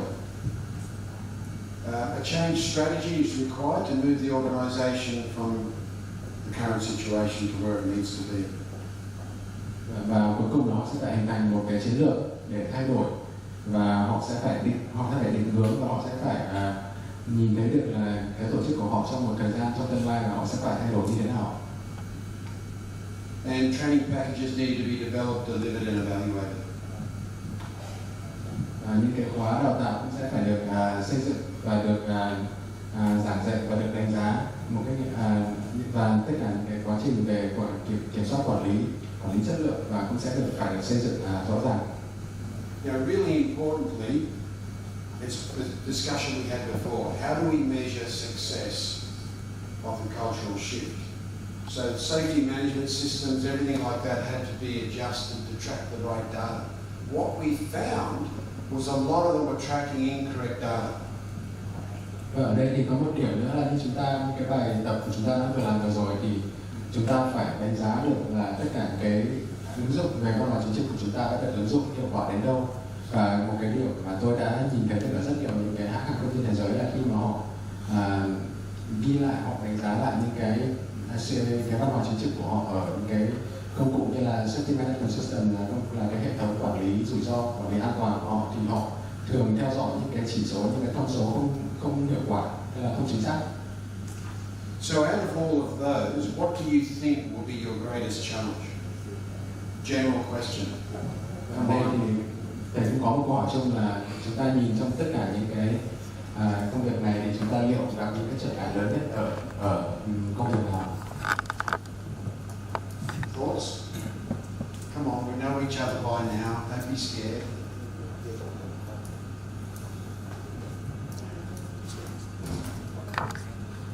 What will be the greatest challenge in your opinion? Ở đây thì theo chúng ta thì chúng ta thấy được là cái công việc nào trong những cái hành vi, những cái công việc mà các cái hãng không trên thế giới họ đã triển khai về văn hóa an toàn của họ thì chúng ta thấy là cái gì là khó khăn nhất đối với chúng ta?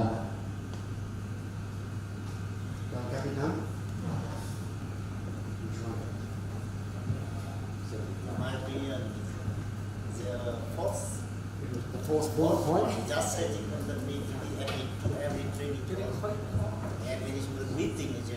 Yep, exactly. Generally, the greatest challenge, because it involves so much, is this one and this one. Và ở đây thì thầy cũng muốn chia sẻ là thường thì hai cái trở ngại lớn nhất khi mà họ triển khai một văn hóa, khi mà họ triển khai xây dựng văn hóa chính trị của họ thì là ở cái đầu mục thứ hai là tất cả những cái chính sách hay là những cái quy trình đều phải được rà soát và chỉnh sửa lại để bao gồm cái nội dung về văn hóa chính trị, và đầu mục thứ tư là nội dung về văn hóa chính trị đều phải được bổ sung vào tất cả những cái khóa đào tạo và những cái buổi họp. So in most airlines, they all start exactly like you have, with SAGs and people like that to drive it forward. But very soon, people from outside of the safety area will become involved to make this happen. Ở đây thì tôi cũng muốn chia sẻ là rất nhiều những cái hãng không khác cũng đã ở những cái vị thế của chúng ta bây giờ, và họ cũng đã xây dựng những cái nhóm sát, những cái nhóm mà để đẩy mạnh những cái thay đổi về mặt văn hóa, về mặt văn hóa chính trị, văn hóa an toàn của chúng ta. Và thường thì sớm muộn gì thì họ cũng đều phải yêu cầu những cái sự tham gia, cái sự thu hút của những cái đơn vị khác vào trong tổ chức của họ để đẩy mạnh cái văn hóa chính trị. So I hope you found that useful for what some other organisations are going through. And when the time comes, contact me and I can send some more information through Dr. Zorni's organisation around other things you could consider moving forward. Okay? Ở đây chúng ta có thể thấy được là đây là những cái công việc mà hay là những cái nỗ lực mà các hãng không khác đã làm để xây dựng văn hóa an toàn của họ. Và nếu khi mà chúng ta cảm thấy là chúng ta cần thiết và chúng ta sẵn sàng hơn thì thầy Mark sẽ sẵn sàng có thể cung cấp cho chúng ta nhiều thêm thông tin hơn là chúng ta sẽ phải làm gì và các bước tiếp theo chúng ta sẽ là gì. So we spoke before, a couple of the teams have been speaking about this is an opportunity to innovate. Now, please bear in mind, we all say change is good, but typically we hate the change, correct? Vâng, ở đây thì có một nhóm một ở đây các bạn cũng đã trao đổi là đây là những cái vấn đề an toàn này là cơ hội để chúng ta có thể đổi mới, có thể có những cái thay đổi. Và ở đây thì có một cái câu nói của chúng ta từng nói là thay đổi thì là tốt, nhưng mà thực ra thì đối với mỗi cá nhân chúng ta là bản chất con người của chúng ta là đều không thích thay đổi. This is so comfortable. Our habits make everything so comfortable. So we say change is good, but we don't like to change. Change is good, yes. Ở đây thì khi mà chúng ta hình thành những cái habit, những cái thói quen của chúng ta thì chúng ta mặc dù biết là chúng ta cần phải thay đổi, chúng ta nên thay đổi, nhưng mà chúng ta vẫn có những cái sức bì và chúng ta rất khó thay đổi. And as they say, the dinosaurs didn't want to change. Okay, so they're extinct. Now we are the same. We need to innovate. We need to change. We need to get into this mentality that change is good, change is exciting. Change will bring us forward. Ở đây thì chúng ta sẽ nên hình thành một cái nhận thức của chúng ta là chúng ta sẽ cần phải thay đổi, và thay đổi là điều rất là cần thiết với chúng ta, và chúng ta cần phải đẩy mạnh những cái thay đổi này. So let me give you an example I saw about 3 weeks ago. I was back in Australia at a small regional airport. Now, this is a Dash 8 pilot, a Dash 8 aircraft. Used in Australia to service a lot of the country areas. So it's about 40 seats, I guess. Great aircraft. The most safety-related area on the aircraft for passengers are those steps. Và ở đây thì thầy cũng muốn chia sẻ một cái ví dụ mà thầy đã quan sát được khi mà thầy quay lại Úc trong thời gian vừa rồi, thì chúng ta có thể thấy đây là một trong những cái máy bay khá là nhỏ, và họ ở bên Úc thì họ thường dùng để chuyên chở những cái hành khách ở những cái khu vực hẻo lánh hơn một chút. Thì ở đây thì thầy cũng chia sẻ là một trong những cái rủi ro mà hành khách gặp phải nhiều nhất là khi mà họ đi cầu thang lên máy bay. Qantas and Qantas Link are a great airline, and they track a lot of safety data. And when they looked at the safety data and saw the number of injuries per year because of the steps, they decided to do something about it. Ở đây thì hãng hàng không Qantas khi mà họ theo dõi những cái dữ liệu về những cái chấn thương hay là những cái sự cố an toàn xảy ra, thì họ thấy là có rất nhiều những sự cố an toàn xảy ra khi mà hành khách người ta đi cầu thang lên máy bay. And this is what they did. This is called innovation, ladies and gentlemen. Và họ đã, đây là cái giải pháp của họ, thì đây chính là cái đổi mới, cái thay đổi của họ.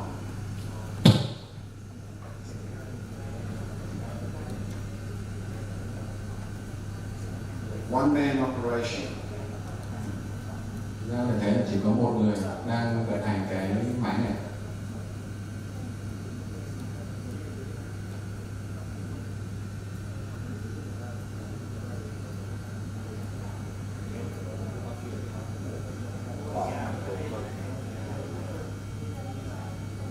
And one woman.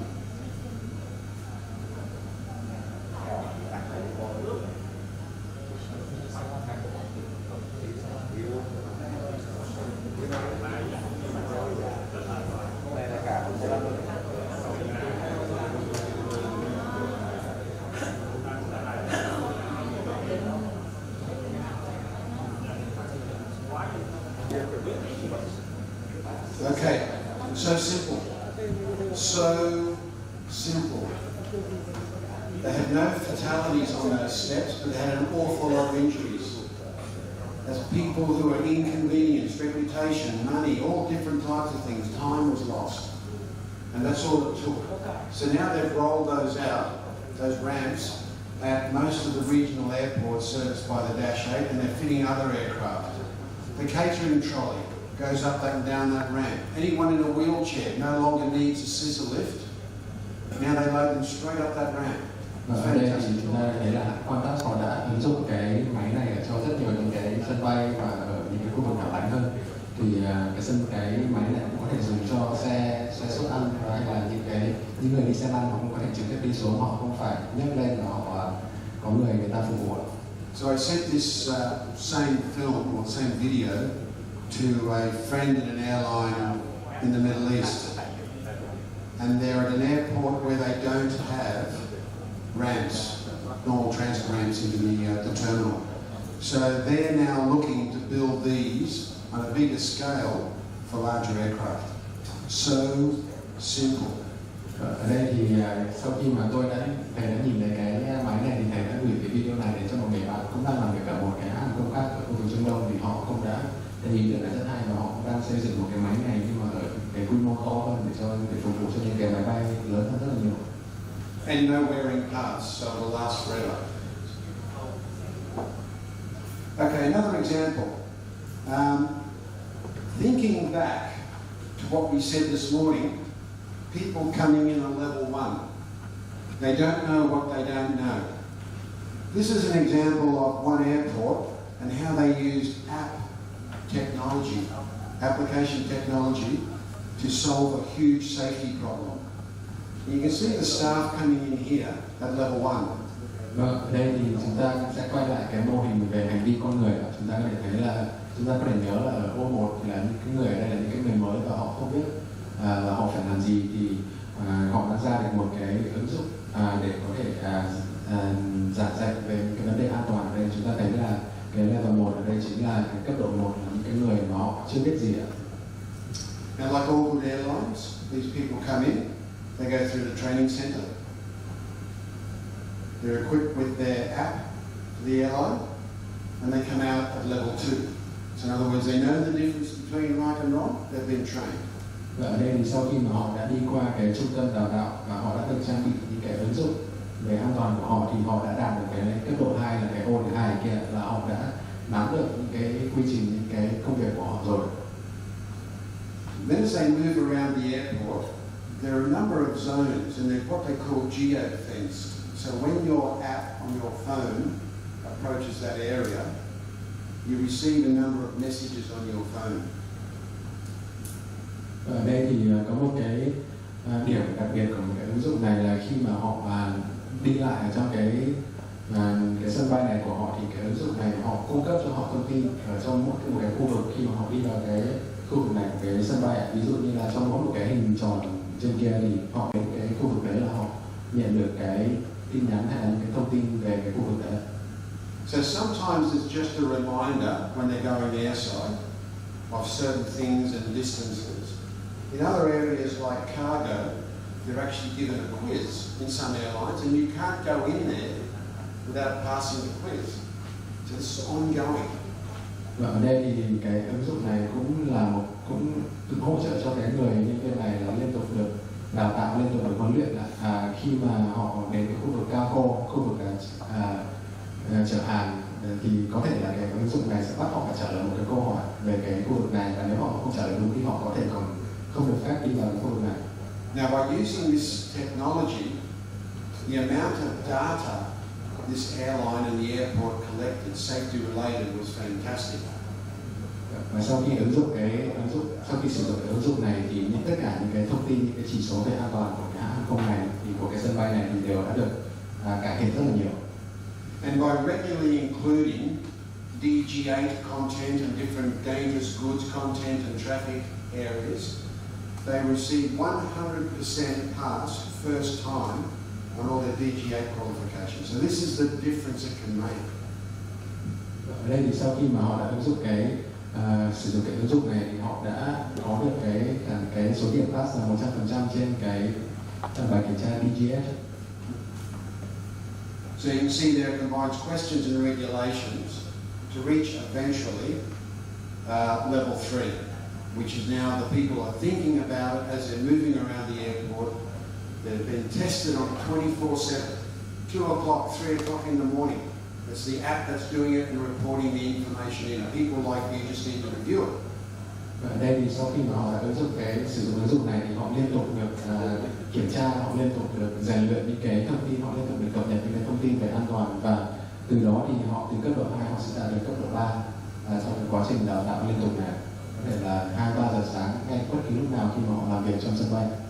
So the simple use of technology can help you educate, update and regulate all of your staff. Và đây thì chúng ta thấy là chỉ với một cái ứng dụng về an toàn nhỏ này thôi thì nó đã có tác dụng là đào tạo, đã có tác dụng là cập nhật thông tin, hay là cũng có tác dụng là quản lý, hay là đảm bảo tất cả những người nhân viên này tuân thủ những quy định. So now the challenge for you in your groups, in the next 10 to 15 minutes, What is that one innovative idea that you haven't put forward or you could suggest for your organisation to help it move forward? Cái thảo luận mà chúng ta sẽ đưa ra được liệu chúng ta có một cái ý tưởng gì hay là một cái sáng tạo gì mà chúng ta chưa đưa ra được thì ngày hôm nay bây giờ chúng ta sẽ đưa ra để cải thiện cái văn hóa an toàn của chúng ta không ạ? Bất kỳ ý tưởng gì. Okay, let's go. You've got 10 minutes. We need an innovative idea from each group. Something different. Chúng ta sẽ có 10 đến 15 phút để chúng ta làm cái bài tập này. Something that can address a risk, a problem, or anything similar. Have some fun. Tất cả những cái ý tưởng gì mà có thể giúp chúng ta có thể giải quyết cái vấn đề có thể lớn có thể nhỏ. Now we in progress for training for everybody, frontline staff and manager, and we think that the safety report group in QD can use and we can receive more safety reporting from frontline staff. Excellent. I think it's an idea for enhance our safety culture. And that's using something you've already got. Fantastic. Well done. Thank you. Okay, let's hear it for number one. Come on. Oh, come on, that's pretty good. Boy, you're a tough audience. Okay, what about over here? We had a discussion. They were looking for an innovative way, okay, to encourage people to report. What have we come up with? Thì nhóm này vừa rồi là đã có cái thảo luận là làm thế nào để động viên người ta có thể báo cáo nhiều hơn thì chúng ta đã có những cái ý tưởng thế nào. Be a man. Okay. Vâng, thưa thầy với lại các anh chị thì cái nhóm của tôi nên có một chút ý kiến là như này thôi thì cái này nó sẽ là một cái mảng ở trong cái làm sao để chúng ta được khuyến khích được cái văn hóa an toàn của VNA. Thế thì chúng tôi thấy rằng đấy thì hiện tại cái mà chúng ta đang yếu là cái thông tin từ người lao động đến người sử dụng lao động hoặc đến các cái cấp lãnh đạo mà chịu trách nhiệm về cái vấn đề an toàn, hoặc là chúng ta rơi vào tình trạng là một là ít thông tin quá, hai là quá nhiều thông tin nhưng mà những cái thông tin này nó cũng không được chọn lọc. Thế thì ý tưởng của chúng tôi thì đề nghị là tức là chúng ta thiết kế một cái phần mềm mà cái này là thống nhất, phần mềm thống nhất chung trong toàn tổng công ty. Đấy, để khi nào mà toàn bộ người lao động bất cứ ai ấy, mà người ta có cái vấn đề gì mà liên quan đến vấn đề mà người ta thấy là mất an toàn hoặc là có nguy cơ uy hiếp an toàn, đấy, thì họ có thể là thông báo kịp thời. Thế thì cái thông tin đó thì cái người mà người ta cần báo cáo ấy, thì người ta cũng có một cái cách rất là dễ dàng người ta thông báo, và cái người mà người ta tiếp nhận thông tin người ta cũng có một cái cách rất là dễ dàng để tiếp nhận thông tin, và cái thông tin đó thì nó đến cái người lãnh đạo nó rất là nhanh. Bởi vì có những vấn đề mà chúng ta cần phải giải quyết mà một cách cấp thiết. Ví dụ như lúc nãy có một cái ví dụ của thầy giáo đưa ra là cái anh engineer mà anh để quên cái búa cái rìu ấy. Thế mà khi mà investigate thì mà dẫn đến hơn 1 tháng rồi, thì tôi cho rằng như thế là quá lâu. Có thể là cái thông tin đến nó chưa được kịp thời, hoặc là cái thời gian mà chúng ta điều tra như thế nó lâu quá, nó mất tác dụng. Xin cảm ơn các anh chị. Ladies and gentlemen, that was brilliant. I've never heard anyone who thought about including the passengers in your safety program. Okay, now think of the average passenger. Ở đây thì thầy không biết là thầy nghe đầu tiên nhưng mà thầy có vẻ là chúng ta đang muốn tạo ra một cái hệ thống phần mềm mà có thể là bao gồm tất cả cái stakeholder, những cái người liên quan, là bao gồm có thể cả hành khách nữa, và thầy thấy đây là rất là điều này nó rất là tiên tiến và rất là hợp lý. And contractors. Và có thể là bao gồm cả contractors, nghĩa là những cái người mà làm người nhân viên quét dọn ở công ty của chúng ta. So we have tens of thousands of these people moving through your airport every day. Ở đây thì chúng ta cũng có thể nhận thấy là chúng ta có rất nhiều những cái người như thế này, họ thường xuyên làm việc những người này làm việc ở sân bay của chúng ta.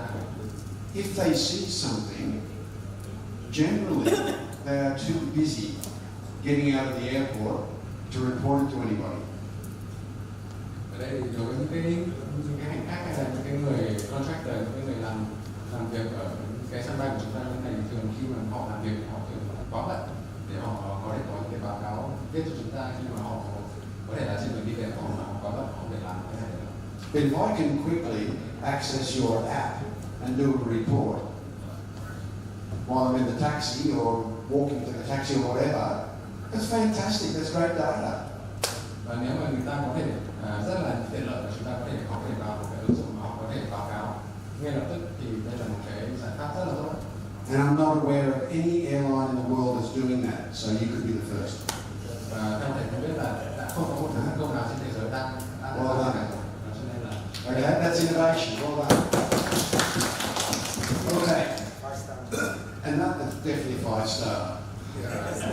Chief's gonna love you. Okay.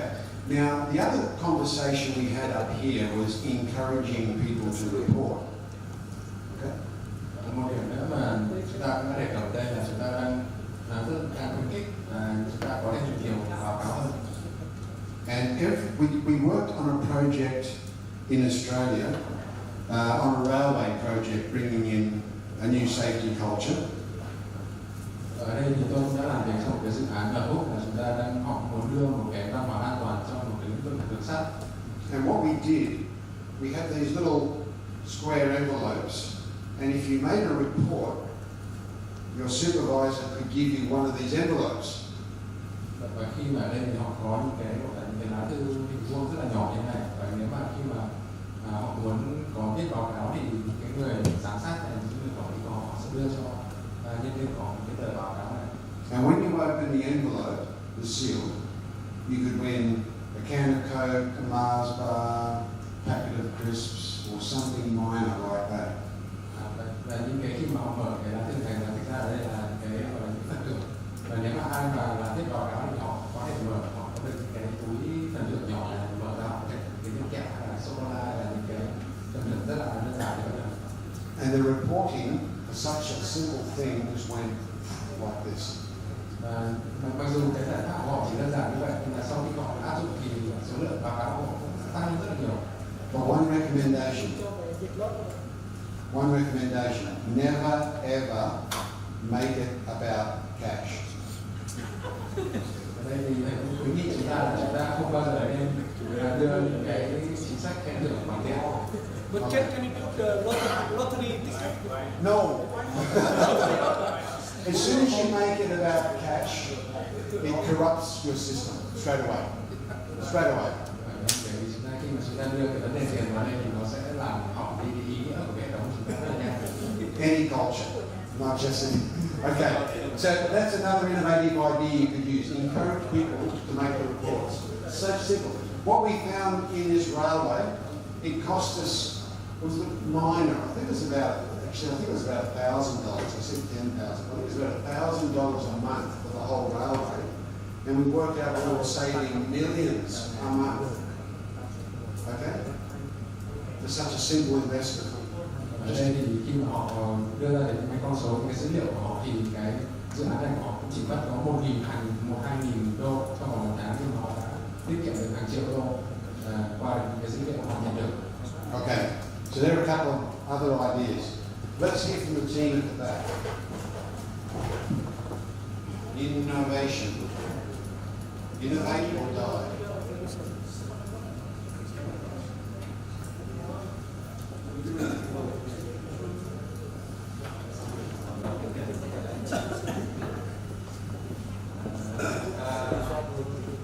Theo em thì ở cái em còn làm ở dưới học dưỡng nên là cái về các cái risk rất là nhiều, cái mà em đang cần để nâng cao độ tin cậy cho hệ thống ở cái tác học dưỡng thì cái đang cần thì chính là cái hoàn toàn tự nguyện về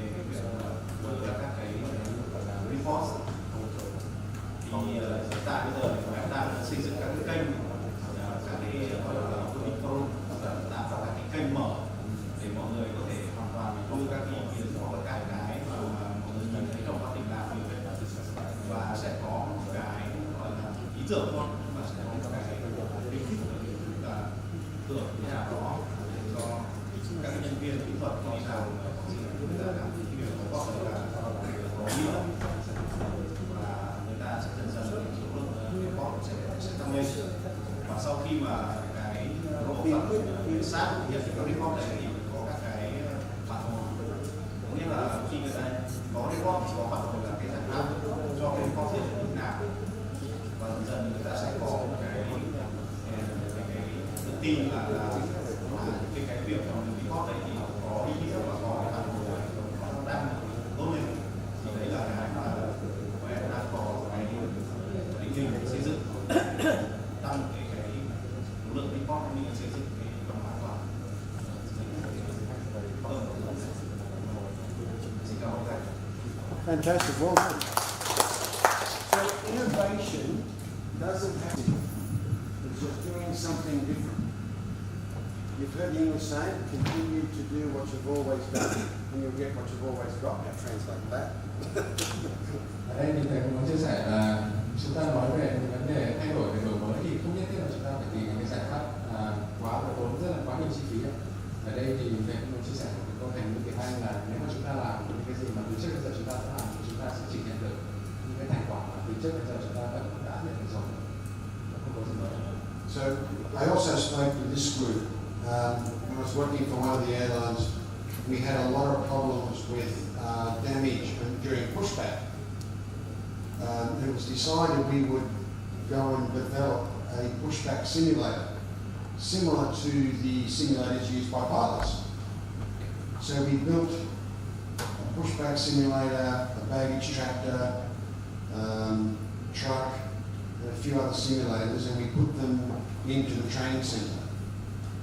Ở đây thì thầy cũng đã chia sẻ là với một cái hãng không khác mà thầy đã làm việc với thì họ cũng có rất nhiều những cái trường hợp là trong khi quá trình pushback của họ thì họ gặp rất nhiều những cái hỏng hóc. Thì ở đây thì họ đã xây dựng một cái phần mềm là mô phỏng cái quá trình thực hiện pushback này, và họ cũng đã làm rất nhiều những cái phần mềm mô phỏng, ví dụ như là phần mềm vận chuyển hàng loading hay là tất cả những cái này để giúp cho người ta có thể rèn luyện cái kỹ năng về những cái đặc biệt này. We have the whole airport digitally mapped. So when they're driving their simulator, they were actually driving around the airport. Because another problem we had was vehicles getting lost on a big airport. Ở đây thì chính cái phần mềm mô phỏng của cái hãng không này họ xây dựng là được xây dựng trên cái mô hình cái sân bay, đúng cái mô hình sân bay của cái hãng không này. Cho nên là họ khi mà họ lái cái xe ở trên cái sân bay này họ sẽ như là lái như thật. So this allowed us to test and retest drivers, and they underwent recurrent training as well as pilots and as well as all the other qualifications. And we reduced our accidents practically zero. Still human. Ở đây thì tất cả những người kể từ những người lái xe, những người chuyển hàng này và đến những người cơ trưởng lái máy bay thì họ đều liên tục được rèn luyện, được huấn luyện, được đào tạo qua những cái phần mềm mô phỏng này, và họ liên tục được rèn luyện kỹ năng họ. So that's another shared idea. Okay, what about this team? Innovation, creativity. What did you come up with?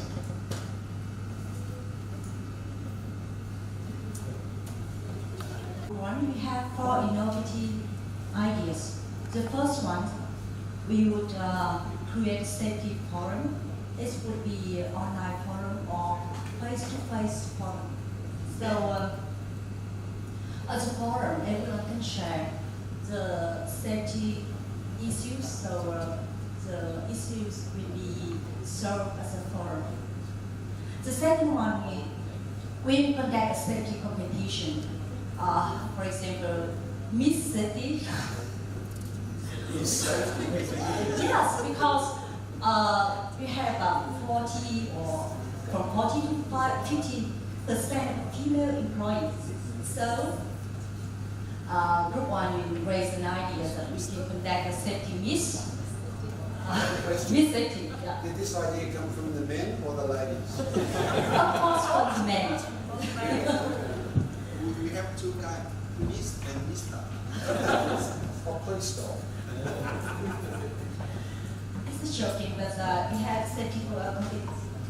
competition, so we can have rewards for innovative ideas. And the first one, we have rewards for any safety risks found by employee, and the rewards maybe airline ticket. Of course, not like the cash, as we said before. And the last one, nowadays people prefer Facebook and Twitter, so we use Facebook and Twitter up to promulgate the safety issue as well as the safety bulletin. So it's an easy way and quicker way. So the employee like to access the Facebook. So it's easy way. Yeah. Okay. It puts it out there in the public domain, but Yeah. this is closed. What do we think? The app technology we were talking about before. Thank you very much. That's great. Actually, we're going to capture those. I'm not sure about Miss Safety, but I'm down. Okay. The app technology we were talking about before as well, what they do is if there is an incident in, for example, cargo, an alert goes out to all people who are in the geofence and lets them know what's happened, like that, which is important. So yeah, you're right. Technology, anything technology solution is good. Đây thì thầy lấy một cái ví dụ là trong cái ứng dụng mà người ta đã sử dụng vừa rồi, thì khi mà có một cái sự kiện mất an toàn thì đấy có thể ra, ví dụ như là ở khu vực cao vô mà có đổ vỡ gì đấy, thì tất cả những cái người trong cái khu vực, cái hình tròn mà thầy đã vẽ trên cái bản đồ vừa rồi, thì tất cả người họ đều được nhận được thông tin ngay lập tức và họ sẽ được điều động để ra để giải quyết vấn đề này. Look, my tip as a consultant, if you're not changing, you're not innovating, you are gradually dying as an organisation. And as I said to you before, what we're finding are organisations where the population is so stable, in other words, the workers and the management have been in it for a long time, we don't like to change. Ở đây thì với kinh nghiệm của thầy ở đây là chuyên gia tư vấn, thầy có một cái nhận xét là những cái tổ chức nào mà có những cái số lượng nhân viên của chúng ta vẫn giữ nguyên và chúng ta có số lượng người nhân viên cán bộ đã làm việc lâu năm ở đây rất là trong thời gian rất là dài, thì thường chúng ta không muốn có những sự thay đổi gọi là lớn quá. Okay, so we've got to evolve, and that's the main message I'm bringing to you today. Now, the issue we've got is as we come up with these great ideas and as we come up with this whole just culture theme, okay, we've got to be able to sell it. If we can't sell it to the team, we can't sell it to management, we can't sell it to our customers, we can't sell it to anybody, nothing will change. They won't buy it. Ở đây thì thầy cũng muốn chia sẻ là tất cả những cái gì mà chúng ta đã vừa học được hôm nay, chúng ta đã vừa biết được đến về văn hóa an toàn, văn hóa chính trực. Ở đây thì chúng ta có nhiệm vụ ở đây là chúng ta làm thế nào để chúng ta có thể thuyết phục được những cái cán bộ, những cái nhân viên của chúng ta về văn hóa chính trực này. Nếu mà chúng ta không thuyết phục được những cái cán bộ nhân viên của chúng ta thì chúng ta sẽ không thuyết phục được khách hàng của chúng ta, không thuyết phục được những cái cán bộ, những cấp lãnh đạo của chúng ta, và nó sẽ không thành công. So now, one of the last activities for the day, one of the last activities for the day, I want you to look at these three questions. Predominantly number 2 and 3. What are the main selling points for a just safety culture, and is there a downside to a just safety culture? Ở đây thì sau đó tiếp đây thì chúng ta sẽ có một cái bài tập nhóm nữa. Đấy thì chúng ta sẽ có 3 câu hỏi và chúng ta sẽ phân tích. Câu hỏi thứ nhất là những cái stakeholder, những cái bên liên quan trong một cái quy trình an toàn khi của quy trình an toàn trong một cái văn hóa chính trực là gì, một just culture là gì. Câu hỏi thứ hai là về một văn hóa chính trực thì nó có những cái điểm mạnh gì mà những cái điểm gì mà chúng ta thấy là cần thiết đối với tổ chức của chúng ta. Và câu hỏi thứ ba là liệu văn hóa chính trực này có cái điểm yếu gì không? Okay, so Và chúng ta có thể tập trung vào 2 câu hỏi cuối cùng đấy. So you got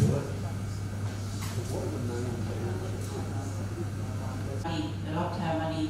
You want to change the procedure, you want to change everything. I think it's very difficult. It wastes a lot of time to change. if you want to change anything, you have to write down and you have to, how can I say, explore or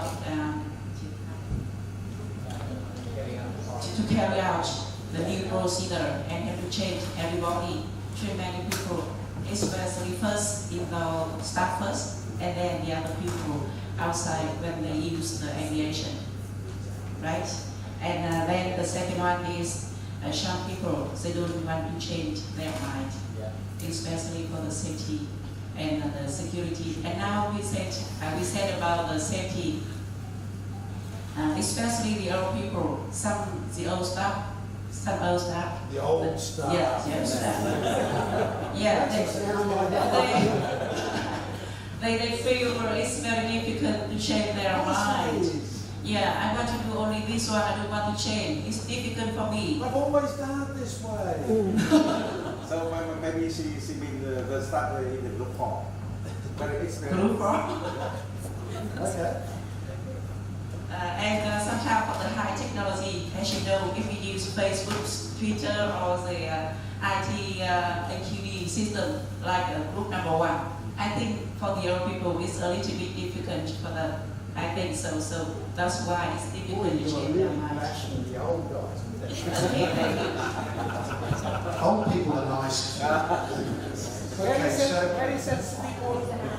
really quiet. Okay, so there are going to be challenges. It will cost time. It will cost money. But this is an investment.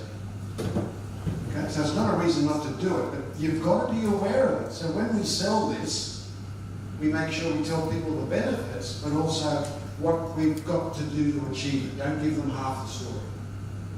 Ở đây thì chúng ta có thể thấy là theo chia sẻ của chị thì khi mà chúng ta triển khai vào chính trực thì tất nhiên là chúng ta sẽ tốn rất nhiều những cái nỗ lực, những cái công sức của chúng ta và những cái về mặt chúng ta sẽ tốn rất nhiều về mặt ngân sách, nhưng mà đây là những cái mà chúng ta cần phải nhận thức được, chúng ta phải đầu tư những cái đầu tư của chúng ta và chúng ta không vì thế mà chúng ta nản lòng.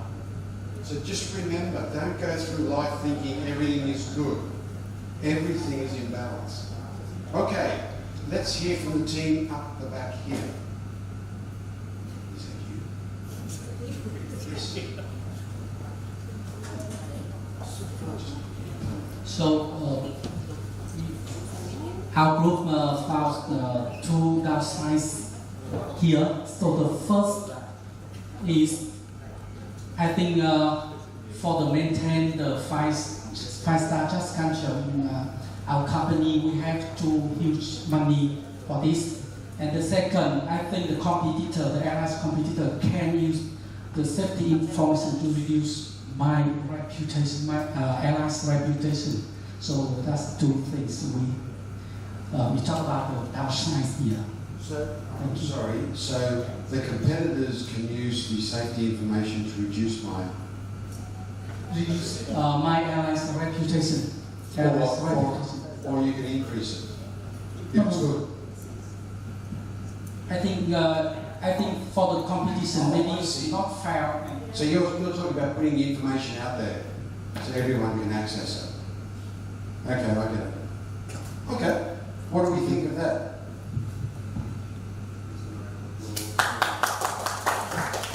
Could we give you a round of applause?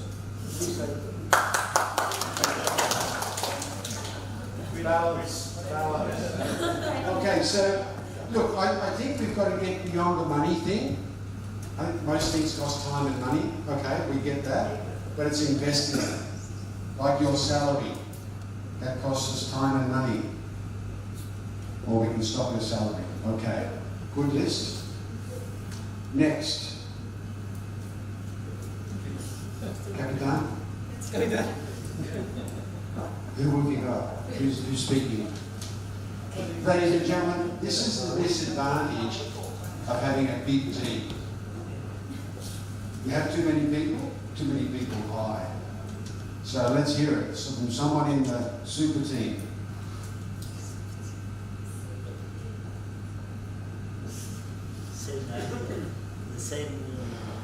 So they have no problems. Okay. So according to the super team, they've got the same issues or the same challenges that the rest of us have. So, and I think we can just about address them, but move on.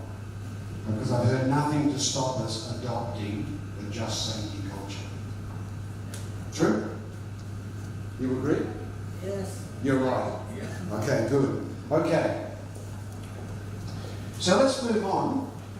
There's a couple of slides I want to get to.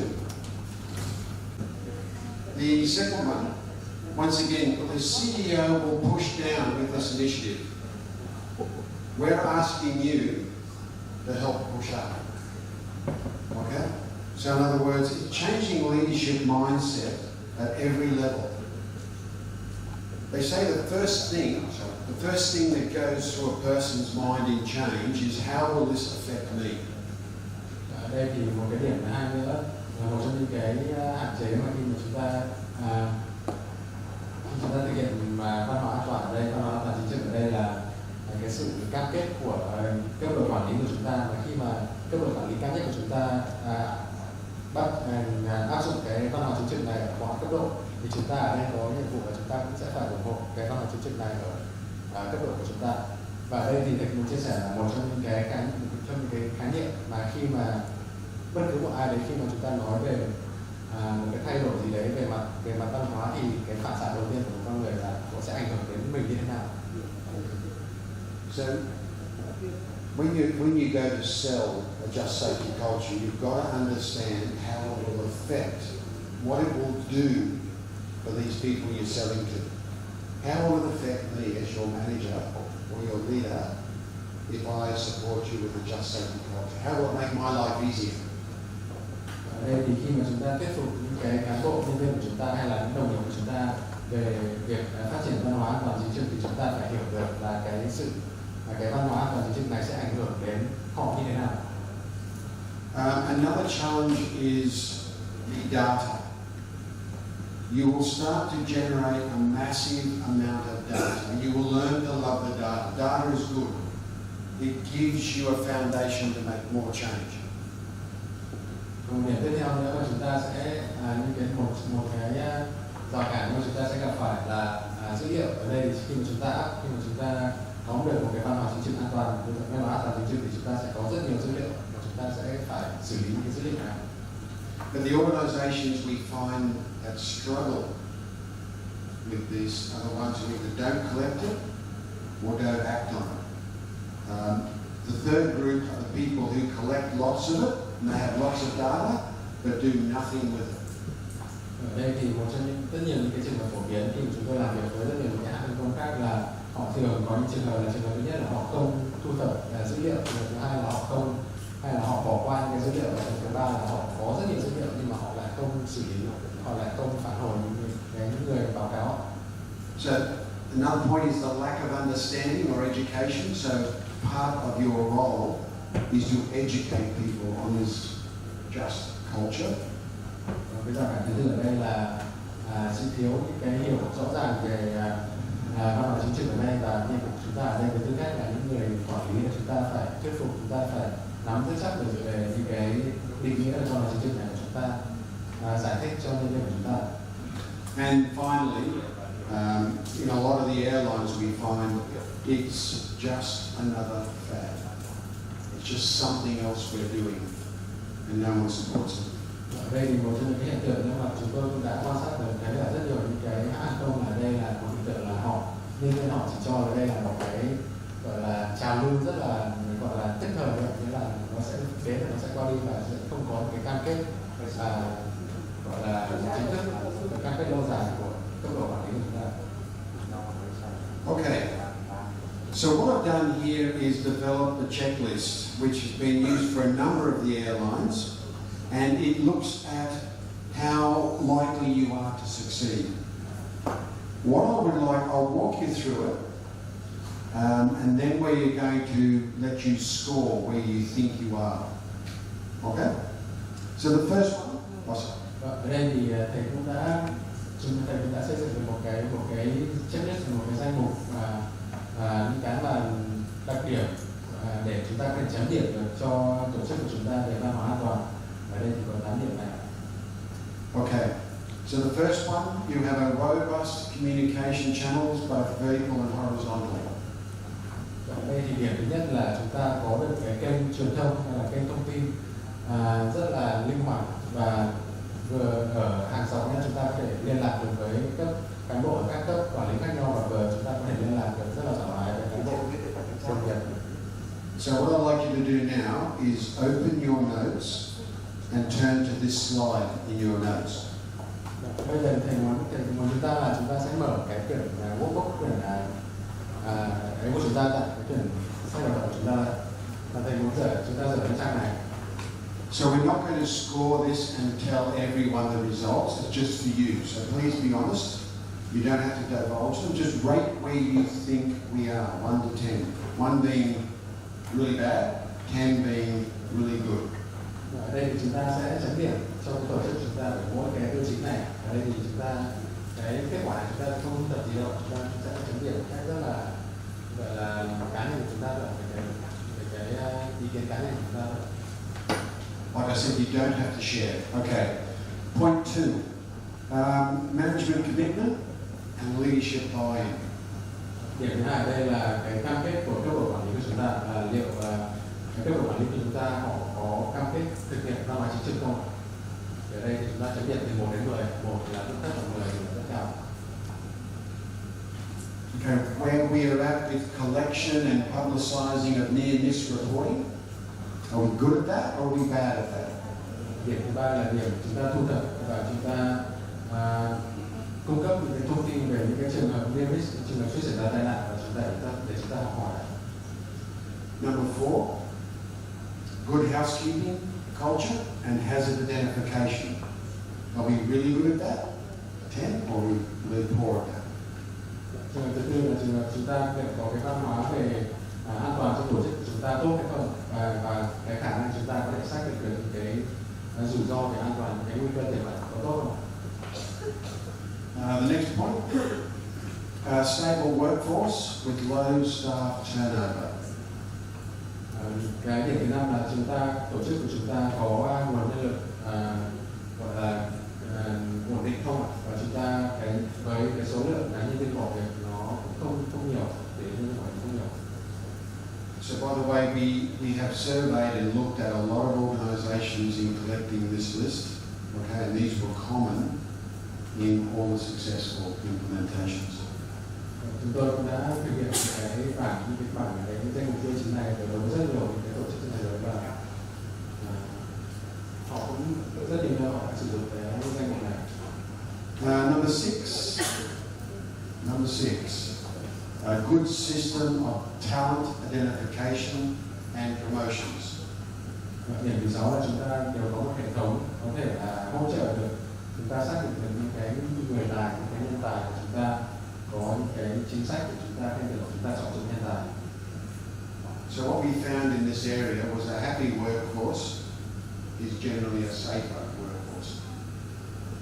Trong trường hợp này chúng tôi thường tìm ra là những cái nguồn nhân lực nào, những cái đội ngũ cán bộ nhân viên ở công ty nào mà họ cảm thấy vui, họ cảm thấy thích những cái làm việc, thì thường là đây là cái môi trường làm việc an toàn hơn. Number 7, well-trained workforce who know their safety procedures. Điểm thứ 7 đây là chúng ta có một nguồn nhân lực được đào tạo rất là bài bản, và họ đều nắm chắc được tất cả những cái quy trình về an toàn. Okay, to score it 1 to 10. Come on, each one, 1 to 10. And then the final one, the extensive orientation program for all people new to role or organisation, includes contractors. Are we really good at that? Or do we need to improve?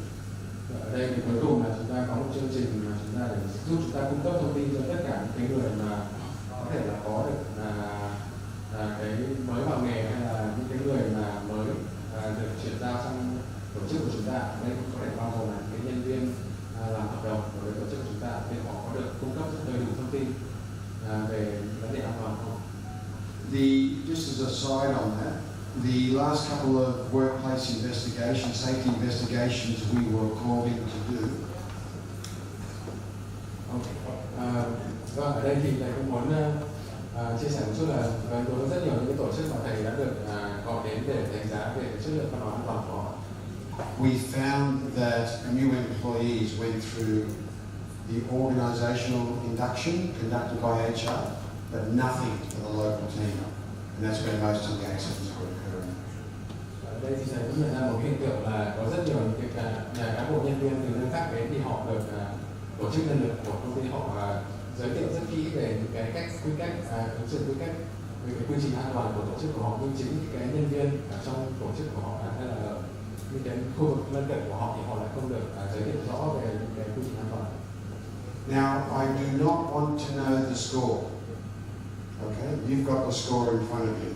For those of you who have bothered to fill out the 1 to 10, you know where the problems are, so we expect you to get together with your SAG to look at that score.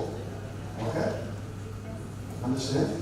Ở đây thì chúng ta cũng sẽ không so sánh hay là chúng ta cũng sẽ không phân tích những số điểm mà chúng ta có được, nhưng mà chúng ta ở đây thì từ cái chúng ta chấm điểm thì các bài chấm điểm này của chúng ta thì chúng ta sẽ biết được là cái văn hóa an toàn của chúng ta hiện nay đang nằm ở đâu. Okay. Any questions on that? Great. Okay. So with all of this inputs, we're almost up to the closing part. You've got a few extra notes in your notes, but what I'd like to know, we've been looking, just hold your attention for a couple more minutes, that'd be great. Okay. We need to look at now, beyond the team, beyond the divisions, beyond your organisations, that what you personally can do to create a new and more just culture. Now, it's the old proverb, the journey of 1,000 miles begins with a single step. What is the single step you can take as an individual to support a just culture? Đây thì qua rất nhiều những cái nội dung những cái mà chúng ta đã học rồi về văn hóa chính trị về just culture, thì bây giờ chúng thầy đặt ra một câu hỏi là liệu chúng ta với tư cách là một cá nhân thì chúng ta có thể làm gì được để chúng ta xây dựng được một văn hóa của chúng ta có thể chính trực hơn, có thể just hơn được không ạ? Đây thì thầy lấy một cái thành ngữ ở tiếng Anh là every journey starts, every thousand journey starts with a single step, là tất cả những cái chặng đường mà có thể là có hàng nghìn bước đi thì đều bắt đầu bằng chỉ một bước đi thôi. Thì cái bước đi đầu tiên của chúng ta sẽ là gì đối với cá nhân của chúng ta? So individually now, you can talk about it in your team, but individually, on this last you can do starting today that's going to encourage a just culture. Ở đây thì chúng ta có thể sẽ có thảo luận nhóm ngắn nữa và chúng ta sẽ viết vào cái trang cuối cùng của chúng ta để chúng ta đối với chúng ta là một cá nhân thì chúng ta sẽ làm gì để xây dựng một văn hóa chính trực hơn. Okay, let's go. You've got 5 to 10 minutes. We'll see how we go. Do nothing with it. So if you leave this room and do nothing as a result of today, you're actually a part of the problem, not the solution. Như thế thì thầy cũng muốn chia sẻ với chúng ta là nếu mà chúng ta qua tất cả những cái gì mà chúng ta học trong hôm nay thì nếu mà chúng ta rời khỏi phòng này mà chúng ta không làm gì với cái kiến thức của chúng ta đã có thì chúng ta cũng chỉ góp phần vào cái vấn đề của tổ chức chúng ta thôi và chúng ta sẽ không đưa lại cái giải pháp. And sadly, typically, I would hate to think you're down here. Okay? So remember what I said this morning, leaders, good managers, good people, good men, good women, good mothers, good fathers are up here. We don't need any more of these people. We have plenty of them. Thank you very much. Ở đây thầy cũng muốn chia sẻ là thầy rất muốn là chúng ta là đóng góp vào cái phần là cái bộ phần trên cái nền cảnh kia là chúng ta là những người hướng đến tương lai, là những người hướng đến những cái thay đổi, những cái đổi mới trong tổ chức của chúng ta và chúng ta sẽ không góp phần vào cái văn hóa đổi mới. Có thể là có một phần nào đó nó hình ảnh trong tổ chức của chúng ta. So have you all written down one thing? Oh, come on. We know each other by now. Have you all written down one? I don't want to hear it. Okay? Ở đây thì không biết là tất cả chúng ta đã đều đã viết được một cái điều mà chúng ta sẽ làm chưa sau cái buổi ngày hôm nay. Okay? One thing, that's all we want you to do leaving the room today. One thing differently. Okay. I'll trust you. We are in the just culture. We are in the just culture. Okay. Let's move on to that next slide if you don't mind. So, what is your understanding now about a just safety culture? Because this morning, there were about 3 or 4 people in the room who really demonstrated some knowledge and the rest of you just followed. So now, finally, Final activity, ladies and gentlemen, and we're on time. India teams for the last team activity. I want you now to summarise your knowledge on a flip chart piece of paper of a just safety culture. Ở đây cuối cùng thì trong cái bài tập cuối cùng của chúng ta trong ngày hôm nay thì chúng ta sẽ quay trở lại cái bài tập đầu tiên mà chúng ta làm trong ngày là chúng ta đã hiểu được gì, chúng ta hiểu thế nào là an toàn chính trị, an toàn chính trị, thế nào là just safety culture, và chúng ta sẽ viết trên cái bảng của chúng ta là chúng ta đã học được gì trong ngày hôm nay. And because I'm just, if we do a good job of this, we'll go home. If it's not a good job, we'll start again. Ở đây thì về mình thấy đó là chính vì thầy là một người rất là just, rất là chính trực, cho nên là nếu mà chúng ta có kết quả bài tập này rất là tốt thì thầy sẽ cho chúng ta về, còn nếu không thì chúng ta sẽ phải ở lại. Okay, you've got 10 minutes. Let's go. Great effort for the last activity. Good summary of a just safety culture. Chúng ta có 10 phút đó, chúng ta sẽ tóm tắt tất cả những gì chúng ta đã học được, chúng ta đã hiểu được về just culture.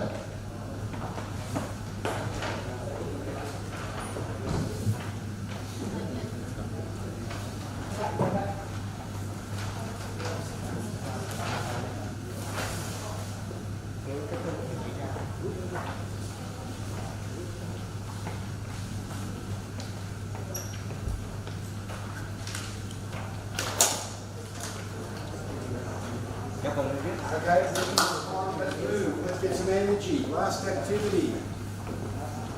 For you passionate safety people. Everyone's got to write one word. So think about one word. This is what you just stop it.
Okay, well done, Sue.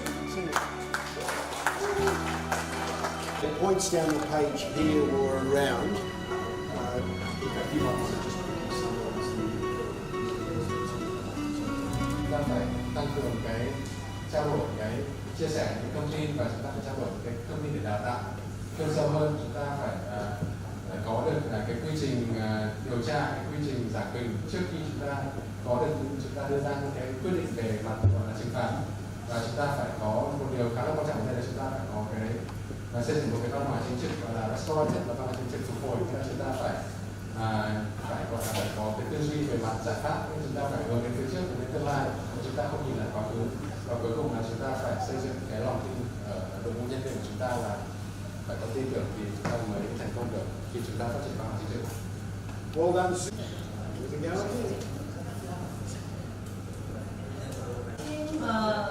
We list out many things related to the just culture, the safety culture. The first thing is the commitment of the leader. This is very important, and I think the key point of the just culture is the trust. Everybody has to trust each other. The staff have to trust the leader, and the leader have to trust the employment. Related to the procedure of the just culture, we need to quick investigation. We have to encourage people to report, and everybody has the right to appear. They have the just culture. We have to change attitude, and then change behavior, and we will have a good habit of just culture. Then we have to share information in the organization to learn and to have to learn and improve the system. And this culture is the culture of no blame and no fear. And it has to come from mind and heart. Don't you love this too? No fear. Trust. Collection and reporting of data. Making decisions based on that attitude. All that. You guys have come a long way today. Well done. And thank you for volunteering. Okay. It is our knowledge about today learning. So for our media, the most important thing of the whole today flight coming from the definition of just culture, of just safety culture. So the most important thing about the just safety culture is about the non-punishment. Whenever people, based on the knowledge, based on the training, and not tolerance the willful violation. That's the most important thing for understanding definition. So we learn through a lot of knowledge that we have a just methodology, how to build a just culture in our company.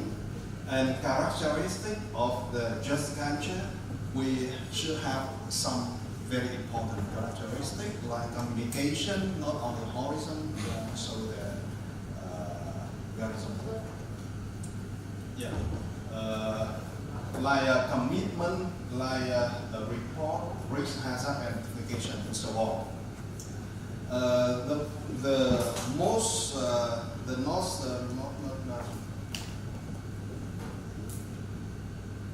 Also important, that's how to sell that policy to our company, through our company, because it's of the good side and also have a downside. And to know this, we should know about the challenge of implementing on the safety just culture, and how to apply the innovation like technology. That's the most important thing, because it's, today the technology helps us to a lot in the job, in working, and most important to what the group know about the just culture is no fear and attitudes. The magic words make our culture appear. Because no fear, we can apply all in the just culture. And because attitudes toward the job, we can make it happen. That's all. Thank you.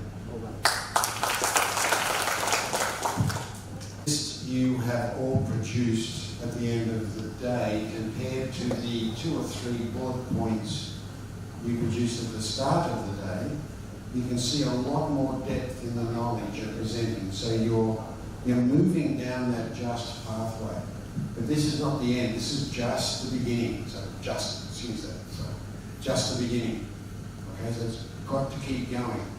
I love what you said there, particularly at the end of this group as well, and also the words you've used up here. It's around trust, it's around attitude, okay? And these are all great leadership traits. Vâng, ở đây thì thầy cũng muốn chia sẻ với chúng ta là chúng ta nghe cái tất so với những cái hiểu biết của chúng ta về just culture, về văn hóa chính trị của chúng ta, so với buổi đầu ngày hôm nay thì chúng ta đã có thể thấy là chúng ta đã hiểu hơn rất nhiều về thế nào là just culture và cách chúng ta có thể thực hiện just culture trong tổ chức của chúng ta. Nhưng mà thầy cũng muốn nói là đây không phải là cái tất cả những cái gì về chúng ta cần biết về just culture, đây chỉ là những cái bước đầu tiên thôi. Và thầy cũng rất là thích những cái từ mà chúng ta đã viết lên cái bài tập cuối cùng của chúng ta ở đây. Thầy rất thích những cái từ như là từ trust, như là từ attitude. Đây là những cái mà cái khái niệm mà nó rất là khác so với cái mà chúng ta thường quen, cũng như là ví dụ như là chỉ là quy trình, chúng ta chỉ theo những cái rất là gọi là cổ điển thôi. So we have covered a lot of ground today. We started off looking at the website. The website is fantastic. It's going to be a repository of information and aids that you can access quickly. It'll have copies of presentations, videos, all types of resources for you moving forward, and also the rest of the organisation, I imagine. We spoke about the just culture, safety behavioural description model. This, once again, is there to support you, for you to question, for you to interrogate, for you to use. We spoke about this. The greatest issue we've got in many organisations, this, your people and some of you are in so many deep habits you don't even know you're doing them. You don't even think about them, but you do them. Okay. Và ở đây thì chúng ta cũng đã thảo luận, chúng ta nói chuyện về rất nhiều những cái nội dung, ví dụ như là chúng ta nói về cái website của chúng ta là một phương tiện mà chúng ta có thể tiếp cận, chúng ta có thể thu thập rất nhiều thông tin về văn hóa chính trực, chúng ta có thể học rất nhiều từ trên đấy, chúng ta có thể thấy được cái mô hình về ý nghĩa văn hóa chính trực mà chúng ta đã xây dựng ở đây, là chúng ta có thể nhìn thấy, chúng ta đã tham khảo và chúng ta sẽ giúp chúng ta phân loại thế nào là văn hóa, thế nào là những cái hành vi mất an toàn, và cuối cùng là thầy cũng muốn nói về cái mô hình rất là đơn giản. Thì đã vẽ kia là mô hình từ attitude đến behavior đến habits, là mô hình từ những cái thái độ dẫn đến những hành vi, và cuối cùng là dẫn đến những cái thói quen của chúng ta, và những cái thói quen này của chúng ta đã hình thành trong một thời gian rất là dài, và có thể nói là chúng ta có thể đã hình thành những cái thói quen xấu mà chúng ta còn đã không biết được.